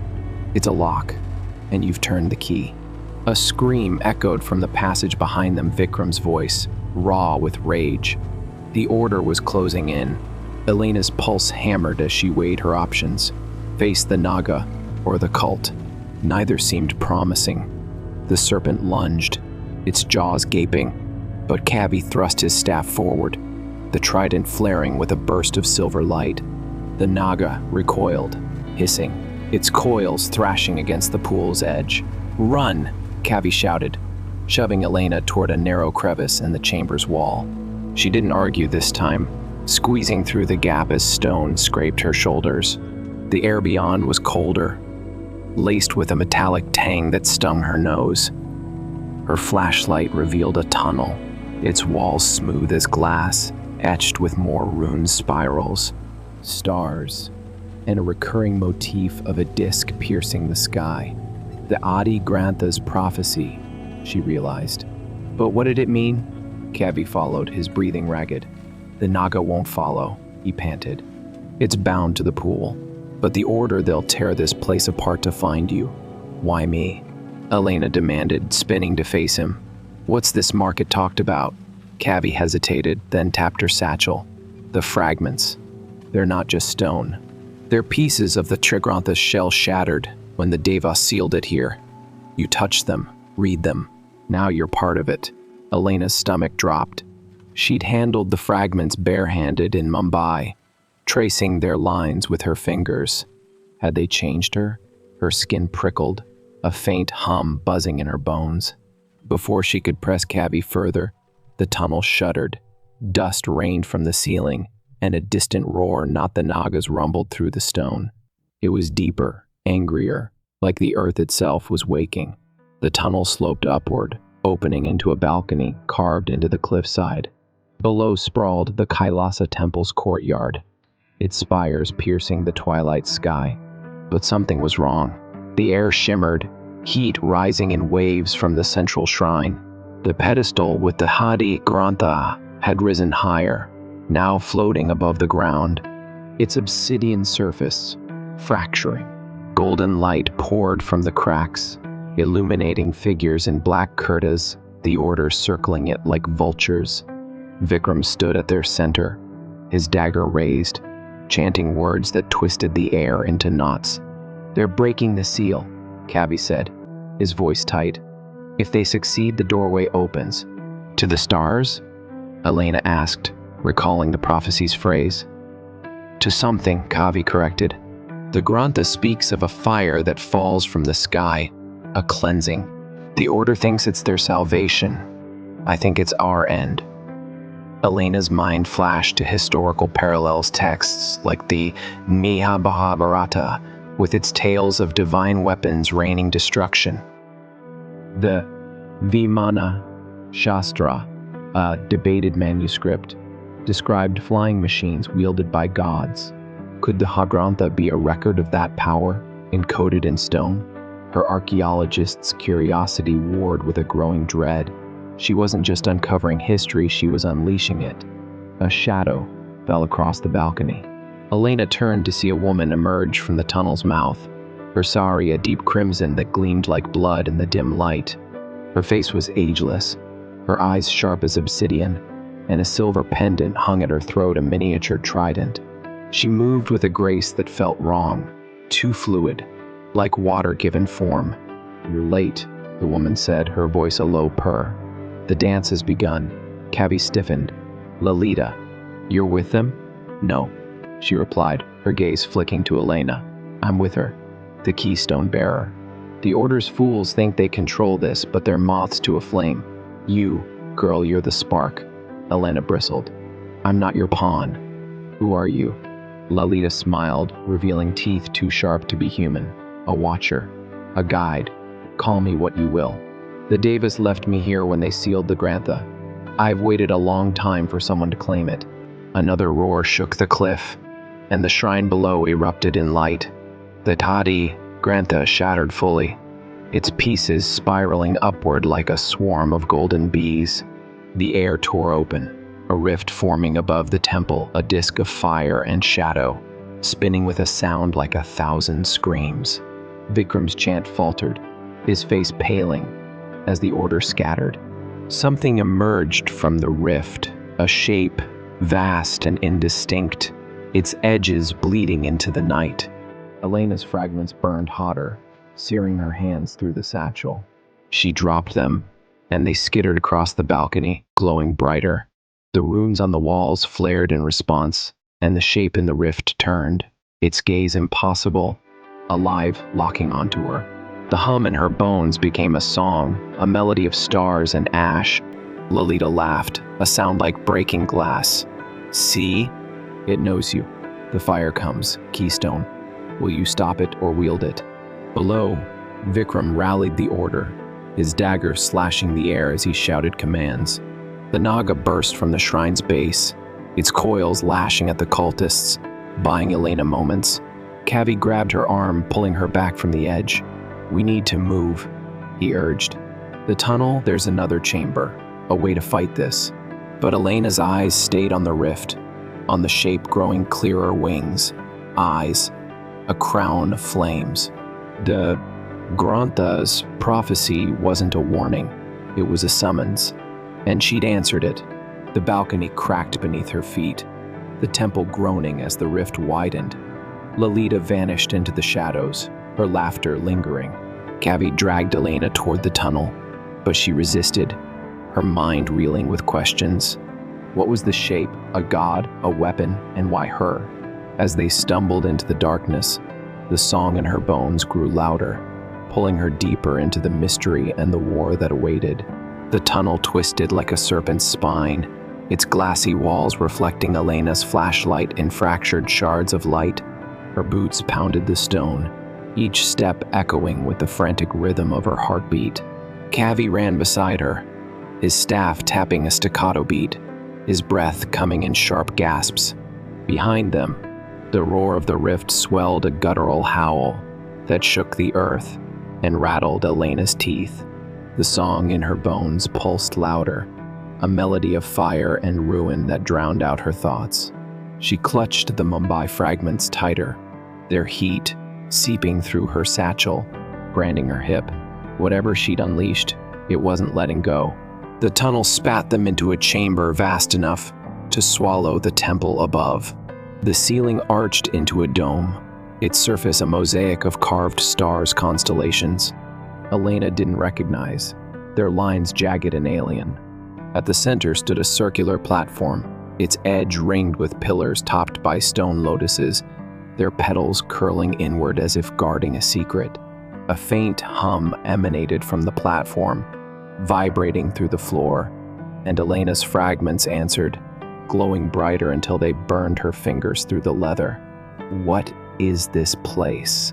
She demanded, her voice bouncing off the walls. She dropped the satchel, the fragments clattering onto the stone, their light pooling like molten gold. Kavi leaned on his staff, sweat beading on his brow. The mandapa of the Devasa, the hall of the Celestials. This is where they sealed the Sawadi Grantha, not just its words, but its power. The Rashtrakutas found it, built Kailasa around it, but they never understood what they'd uncovered. Elena's mind raced, piecing together fragments of her research. The Rashtrakuta dynasty, reigning from the 6th to 10th centuries, had transformed the Deccan Plateau into an empire of art and war. Kailasa was their crown jewel, a temple to Shiva, carved with a precision that baffled modern engineers. Some claimed it was built in mere decades, an impossibility with ancient tools. Others whispered of lost techniques, of knowledge gifted by the gods. Elena had always leaned toward the practical, skilled artisans, innovative methods. But now, staring at this chamber, she wasn't so sure. The platform's hum grew insistent, drawing her closer. Its surface was inlaid with a spiral of runes, the same spiraling stars she'd seen in the tunnels. At its heart lay a depression, a shallow bowl shaped like the keystone glyph from her fragments. She knelt, tracing the edge with her fingers. The stone was warm, alive, and the song in her bones surged, flooding her mind with images, a sky ablaze, a disk of fire descending, cities crumbling into ash. The Mahabharata flashed through her thoughts again, the Brahmastra, a weapon of the gods that scorched the earth. Was this its echo, its source? Kavi grabbed her shoulder, pulling her back. Don't, he warned. You're tied to it now. Touch that, and you might not come back. Before she could argue, the chamber trembled. Dust rained from the dome, and a crack split the far wall, revealing a sliver of the courtyard above. Through it, Elena glimpsed the rift, now a gaping maw of flame and shadow, the shape within solidifying into a colossus of wings and eyes, its crown of fire pulsing like a dying star. The Order swarmed below, their chants rising in a desperate crescendo. Vikram stood atop, the shattered shrine, his dagger slashing runes into the air, blood dripping from his palm. The Naga thrashed among them, its coils crushing stone and flesh alike, but the cult pressed on, driven by a fervor Elena couldn't fathom. "They're calling it," Kavi said, his voice hollow. "The Agni Purusha, the fire being, the Hagrantha's prophecy, when the stars align the fire falls and the bearer opens the way." "The bearer?" Elena's stomach twisted. "Me?" Kavi nodded grimly. "The fragments chose you. The keystone's mark it's in your blood now." A shadow flickered at the chamber's edge, and Lolita emerged, her crimson sari billowing as if caught in an unseen wind. Her pendant gleamed, the trident catching the fragment's light. "He's right," she purred, circling the platform like a predator. "You're no accident, Elena Harper.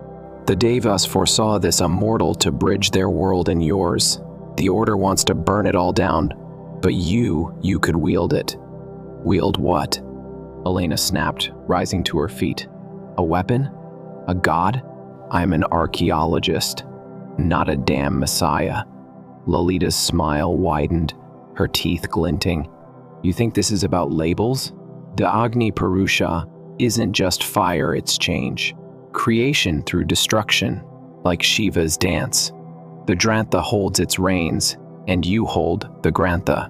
The platform's hum spiked, and the fragments levitated, spinning above the depression. Their light fused into a beam, striking the dome's center. The carved stars flared, projecting a map across the chamber, a sky of constellations, but not Earth's. Elena's breath caught. She'd seen similar patterns in Vedic astronomy, in texts like the Chirya Siddhanta, which mapped celestial cycles with eerie accuracy. But these stars were wrong, too bright, too close, as if charting a cosmos long vanished. The beam shifted, tracing a path to the platform. The depression glowed, beckoning. Elena's hand twitched, the song urging her forward. Kavi lunged to stop her, but Lolita intercepted, her nails digging into his arm. "Let her choose," she hissed. "It's her right." A scream tore through the crack in the wall, Vikram's voice, triumphant. The rift pulsed, and the Agni Purusha descended, its wings unfurling to blot out the sky. Heat blasted through the chamber, singeing Elena's skin. The Naga's roar mingled with the cult's chants, a cacophony of chaos. She glanced at the fragments, then the platform. If she placed them in the depression, what would happen? Would she stop the fire or become it? Footsteps echoed from the tunnel behind them. More of the Order, their black kurtas streaked with blood, emerged with weapons drawn curved blades and staffs topped with tridents. A woman led them, her face obscured by a veil, her voice a low growl. "The keystone bearer dies here," she spat, pointing a dagger at Elena. Kavi whirled, his staff flashing as he parried a blade. "Go!" he shouted. "The platform, do it." Elena hesitated, her mind a storm of doubt and adrenaline. Lolita stepped back, her eyes gleaming with anticipation. The Order closed in, steel clashing against Kavi's staff. The Agni Purusha's shadow loomed larger, its heat warping the air. She grabbed the fragments, their heat searing her palms, and stumbled toward the platform. The song screamed in her skull, a chorus of voices human, divine, something else urging her on. She slammed the fragments into the depression. The platform erupted in light, a pillar of gold shooting upward, piercing the dome. The stars shifted, aligning into a single point, and the chamber roared to life. The pillar's lotuses bloomed, revealing crystals that pulsed with energy. The floor cracked, revealing a network of channels that filled with molten light, forming a mandala beneath her feet. The Agni Purusha froze mid-descent, its eyes locking onto the chamber. The rift pulsed, tendrils of flame lashing downward, but they stopped short, repelled by the platform's glow. Vikram's chant faltered, his face twisting in fury. The Order's leader charged Elena, her dagger arcing toward her throat, but Kavi tackled her, sending them both sprawling. Lolita laughed, her voice cutting through the chaos. "Well done, bearer. Now the real dance begins." The mandala's light surged, enveloping Elena. Her vision blurred, and the song became words ancient, guttural, alive. She saw the devas, their forms radiant and terrible, forging the Grantha from starfire. She saw the Rashtrakutas, awestruck, building Kailasa to guard it, and she saw herself, standing at the edge of a burning world, the disk of fire in her hands. The chamber shook, the dome cracking wider. The Agni Purusha roared, its wings beating against the barrier of light. The Order regrouped, their numbers swelling as more poured from the tunnels. Kavi fought on, blood staining his kurta, while Lalita watched, her purpose unclear. Elena staggered, the fragment's heat fading, replaced by a cold certainty. She hadn't stopped it. She'd opened it wider, and whatever came next, god, weapon, or end, it was hers to face. The mandala's light pulsed beneath Elena's feet, a heartbeat of gold that synced with the song in her bones. The chamber trembled, cracks spiderwebbing across the dome as the Agni Purusha's fiery tendrils clawed at the barrier above. Its eyes countless, blazing, bored into her, a weight that pressed her ribs inward. She gripped the platform's edge, her palms slick with sweat and blood from the fragment's jagged edges. The air crackled with heat and something else power, raw and untamed, like standing at the edge of a storm. Kavi wrestled with the veiled woman, their struggle a blur of steel and shadow. Her dagger slashed his arm, drawing a grunt of pain, but he drove his staff into her gut, sending her sprawling. The other Order members surged forward, their trident-topped staffs glinting as they formed a semicircle around the platform. Elena's flashlight lay useless on the floor, its beam flickering in the chaos, but the mandala's glow bathed everything in an eerie amber hue. Lalita stood apart, her crimson sari untouched by the dust and blood swirling around her. She tilted her head, watching Elena with those two sharp eyes. "You feel it, don't you?" she said, her voice cutting through the din like a blade. "The Tandava, Shiva's dance of destruction and creation. You've started it, bearer. Now you decide its rhythm." "I didn't ask for this," Elena shouted, her voice hoarse. The fragments, now fused into the platform's depression, pulsed faster, their runes bleeding into the mandala. The crystals atop the lotus pillars flared, projecting beams that intersected above her, forming a cage of light. The Agni Purusha roared, its wings battering the barrier, and the dome groaned, chunks of stone plummeting to the floor. "You didn't ask," Lalita replied, stepping closer, "but you answered. The Devas chose a mortal, because mortals choose you. The Order wants to burn the world clean. The Naga wants it sealed again. Me? I just want to see what you'll do." A scream tore through the chamber, not human, but the Naga's, its coils breaching the crack from the courtyard above. It slithered down the wall, scales scraping stone, its amber eyes locked on the platform. The Order faltered, some turning their staffs toward the serpent, but its tail lashed out, sending two cultists crashing into a pillar with a sickening crunch. Elena's mind spun, grasping at threads of history to anchor her. The Hatandava, Shiva's cosmic dance, was a motif in the Shiva Purana, a cycle of endings and beginnings. The Rashtrakutas had worshipped Shiva as Kailasanatha, Lord of the Mountain, their art filled with his dual nature, destroyer of illusion, creator of order. Was the Agni Purusha his avatar, or something older, something the Devas had bound here before the gods of men took shape? The platform shuddered, and the mandala's channels surged with molten light, spiraling outward. The beams from the crystals tightened, and Elena felt a pull, not physical, but deeper, as if her soul were being tugged toward the rift. The song became a voice, resonant and ancient. Bearer, speak the word. Open or close. Burn or mend. What word? She yelled, her hands shaking. The fragments offered no clue, their runes indecipherable even now. She'd studied Sanskrit, Pali, Tamil. None matched the Grantha's script. It was older, primal, a language of the stars. Kavi staggered to her side, blood dripping from his arm. The bija, he rasped. The seed sound. Every deity has one. Shiva's is Ammon, but this isn't Shiva. It's something else. The veiled woman rose, her veil torn away to reveal a face scarred with runes, her eyes wild. You'll die before you find it, she snarled, lunging again. Kavi parried, but his strength was fading, his staff wobbling. The Naga struck, its fangs sinking into an order member's chest, venom sizzling on the stone. Chaos reigned, but Elena's focus narrowed to the platform, the voice, the choice. Lolita's laughter rang out. Think, bearer. The Grantha's shell, the fragments weren't just a key. They were a test. You read them once, read them again. Elena's gaze snapped to the fused fragments. Their runes shifted, forming patterns she hadn't seen in Mumbai. Her archaeologist's instinct kicked in, overriding the panic. She traced the lines in her mind, cross-referencing every ancient script she knew. The Rig Veda spoke of Phok-Thak, the power of speech, words that shaped reality.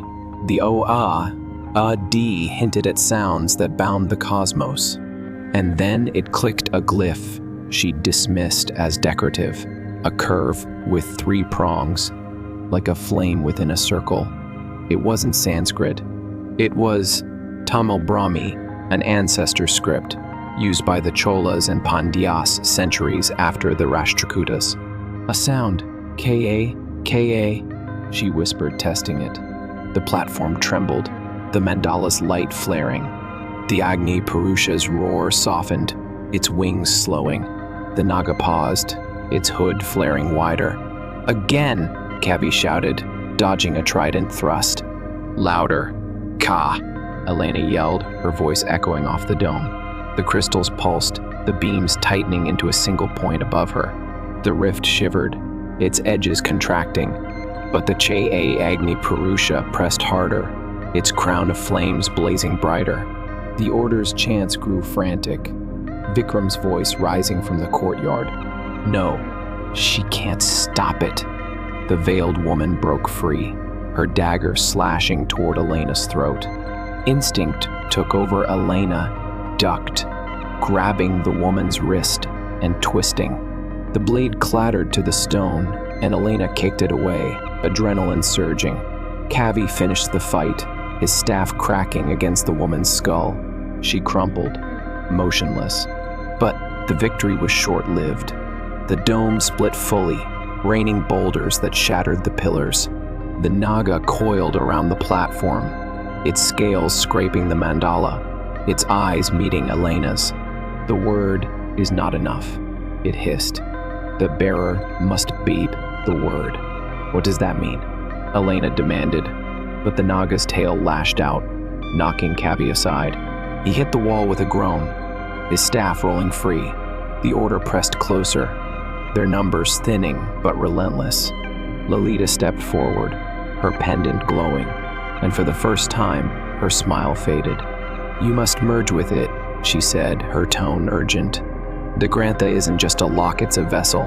The Devas made it to hold the Agni Purusha's essence, but it needs a soul to guide it. Yours. Merge? Elena's stomach lurched. You mean die? No, Lolita said, her eyes narrowing. Live. Become more. Or let it consume everything. The rift pulsed, and the Agni Purusha descended further, its talons grazing the courtyard. Flames licked the temple spires, igniting the stone itself. Vikram's laughter echoed, mad and triumphant. The Naga reared, its fangs bared, but it didn't strike, it waited, as if testing her. Elena's hands hovered over the fragments. The song roared, the voice clear now. Ka, be the flame, be the mend. Her vision blurred, memories flashing her childhood in Boston, digging in her backyard for treasures, her first dig in Egypt, unearthing a scarab, the Mumbai collector's smug grin as she stole the fragments. She'd always chased the past. Now it chased her. She pressed her palms to the fragments, and the world dissolved. Light swallowed her, heat searing her veins. She saw the Devas again radiant, winged, their voices a symphony of stars. They forged the Grantha not to destroy, but to balance, a tool to wield chaos into order. The Agni Purusha wasn't evil, it was raw, unguided, a force of nature needing a hand to steer it. Elena's body burned, then cooled, her senses sharpening. She felt the mandala beneath her, the Naga's coils, the rift's pull. The Grantha's runes flowed into her mind, a language she suddenly understood. Kaha, fire, earth, the spark of all things. She spoke it, not with her voice, but with her being, a sound that rippled through the chamber. The Agni Purusha froze, its eyes softening. The rift pulsed, then shrank, the flames receding. The Order screamed, their chants breaking as the barrier held, but the platform cracked, the mandala's light dimming. Elena staggered, her body her own again but changed. Her hands glowed faintly, runes etched into her skin. Cabby crawled to her side, his face pale. "You did it," he breathed. "You stopped it." "No," Lolita said, her voice low. "She delayed it. The Grantha's awake now. The dance isn't over." The Naga slithered back toward the crack, its eyes lingering on Elena. The Order retreated, Vikram's curses fading into the night, but the rift remained, a sliver of fire in the sky, and the Agni Purusha watched, waiting. Elena clenched her glowing fists, the song still humming in her bones. She'd bought time, but for what? The night swallowed Kailasa Temple, the rift's ember glow painting the cliffs in hues of blood and shadow. Elena stood on the cracked platform, her glowing hands trembling as the runes pulsed beneath her skin. The Agni Purusha lingered in the sky, a silent titan of fire and eyes, its presence a weight on her chest. The Naga had retreated, its coils vanishing into the courtyard's depths, and the Order's remnants fled into the darkness. Vikram's curses echoing like a fading storm. Kavi slumped against a shattered pillar, his kurta stained with blood, his staff clutched like a lifeline. Lolita watched from the chamber's edge, her crimson sari a stark slash against the gloom, her sharp eyes unreadable. Elena's breath hitched, the song in her bones softening to a whisper, a thread of Ka, the spark of fire and birth, now part of her. She'd merged with the Chia di Grantha, not as a vessel of destruction, but as a bridge, a mortal voice to guide an ancient force. Yet the rift remained, a scar in the heavens, and the Agni Purusha's gaze promised it wasn't finished. She'd delayed the prophecy, not ended it, and the cost was etched into her flesh, her soul. "What now?" she asked, her voice raw. She turned to Kavi, then Lolita, seeking answers in their faces. "I stopped it or I didn't. Which is it?" Kavi pushed himself upright, wincing. "You held it back. The Grantha's power, it's yours now. But it's not tame. The Devas didn't seal it to destroy us. They sealed it to teach us. You're the lesson. Teach us what?" Elena snapped, frustration boiling over. "How to burn, how to die, how to live," Lolita interjected, stepping forward. Her pendant gleamed, the trident catching the mandala's fading light. The Agni Purusha isn't just fire, it's renewal. The Devas saw mortals rise and fall, empires turn to dust.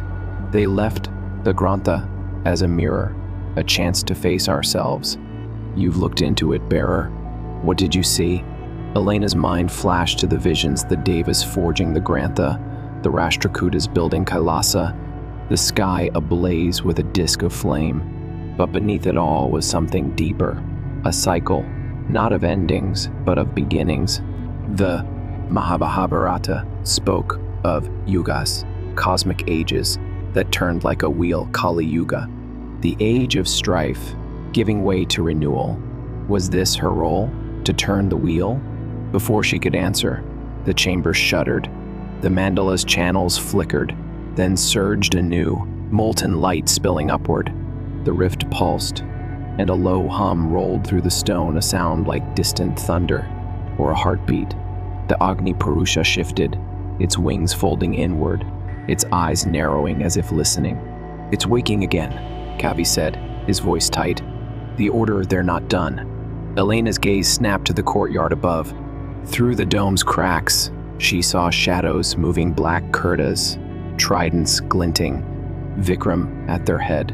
He held a shard of the shattered Grantha, its edges glowing faintly, and his chants resumed, sharp and guttural. The rift responded, tendrils of flame licking downward, testing the barrier she'd forged. "They can't control it," Lalita said, her tone almost pitying. "They think it's a weapon to wield, a fire to cleanse their enemies. Fools. It's bigger than them, than all of us." "Then why fight?" Elena demanded, clenching her fists. The runes on her hands flared, a warmth spreading through her. "If it's renewal, why not let it happen?" Kavi met her eyes, his cold, dark gaze steady despite the pain. "Because renewal isn't gentle. The Purana say Shiva dances to break illusion, but what's left behind matters. You decide that, Elena. You're the bearer." The hum grew louder, and the platform trembled, its crystals sparking. Elena felt the pull again, the second Grantha's voice whispering, "Ka, shape the flame, shape the mend." She stumbled toward the center, the mandala's light washing over her. Vikram's chants echoed, a counterpoint to the song in her bones, and the rift widened, the Agni Purusha's talons gleaming as it descended once more. She had seconds. Her hands hovered over the fragments, now fused into the platform, their runes alive with meaning she finally grasped. Ka wasn't just fire, it was will, the spark of choice. The Devas hadn't bound the Agni Purusha to punish, they'd bound it to challenge. Humanity's test wasn't survival, it was purpose. "Help me," she said, turning to Kavi and Lalita. "I can't do this alone." Kavi nodded, dragging himself to her side, his staff tapping the stone. Lalita hesitated, then joined them, her pendant glowing brighter. "Speak it together," she said. "The Hebisha needs 3 past, present, future." Elena took a breath, the song rising in her throat. "Ka," she intoned, her voice steady. Kavi echoed her, his rasp blending with her clarity. Lolita's purr completed the triad, a harmony that shook the chamber. The mandala blazed, its light surging upward, meeting the Agni Purusha mid-descent. The rift pulsed, then contracted, the flames softening into a golden haze. Vikram's chant faltered, his shard dimming. The order faltered too, their tridents lowering as the fire turned inward, not outward. The Agni Purusha's eyes met Elena's, and she saw not rage, but recognition, a mirror of her own resolve. It spoke, a voice of ash and stars. The wheel turns. The bearer chooses. The platform cracked fully, the mandala's light flooding the courtyard. The rift shrank to a pinpoint, the Agni Purusha dissolving into it, leaving a sky of stars, Earth's stars, calm and familiar. Vikram fell to his knees, the shards slipping from his hand, his face a mask of disbelief.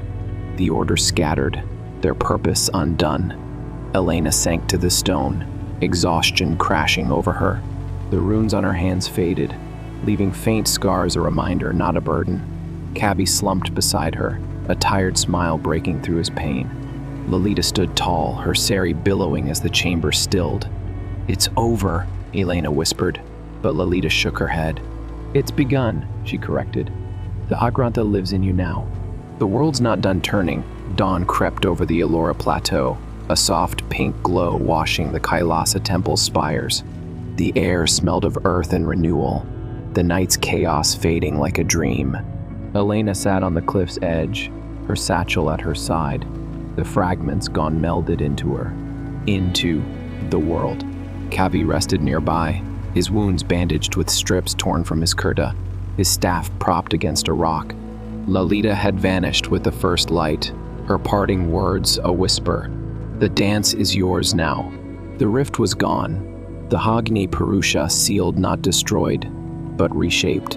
Elena felt it still, a ember in her chest, a spark of Ka that hummed with possibility. She'd face the fire, not to conquer it, but to understand it.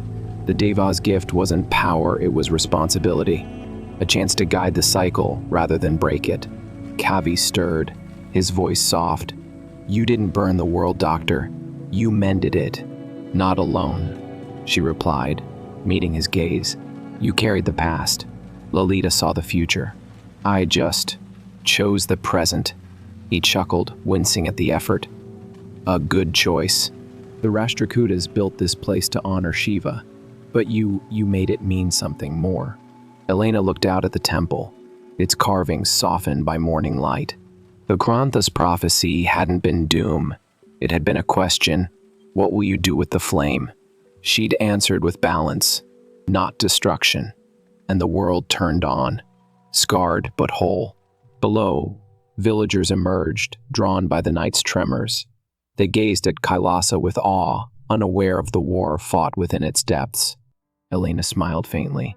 History wasn't just relics and texts, it was people, choices, the quiet strength to mend what broke. She rose, dusting off her jeans. Back to Boston? Kavi asked. Not yet, she said, her eyes tracing the horizon. There's more to find, more to choose. The sun climbed higher, bathing the plateau in warmth. The Hagni Purusha slept, the Septrantha's song a gentle hum in her bones. The wheel turned, and Elena walked forward not as a bearer of fire, but as a keeper of its light, ready for whatever mysteries awaited.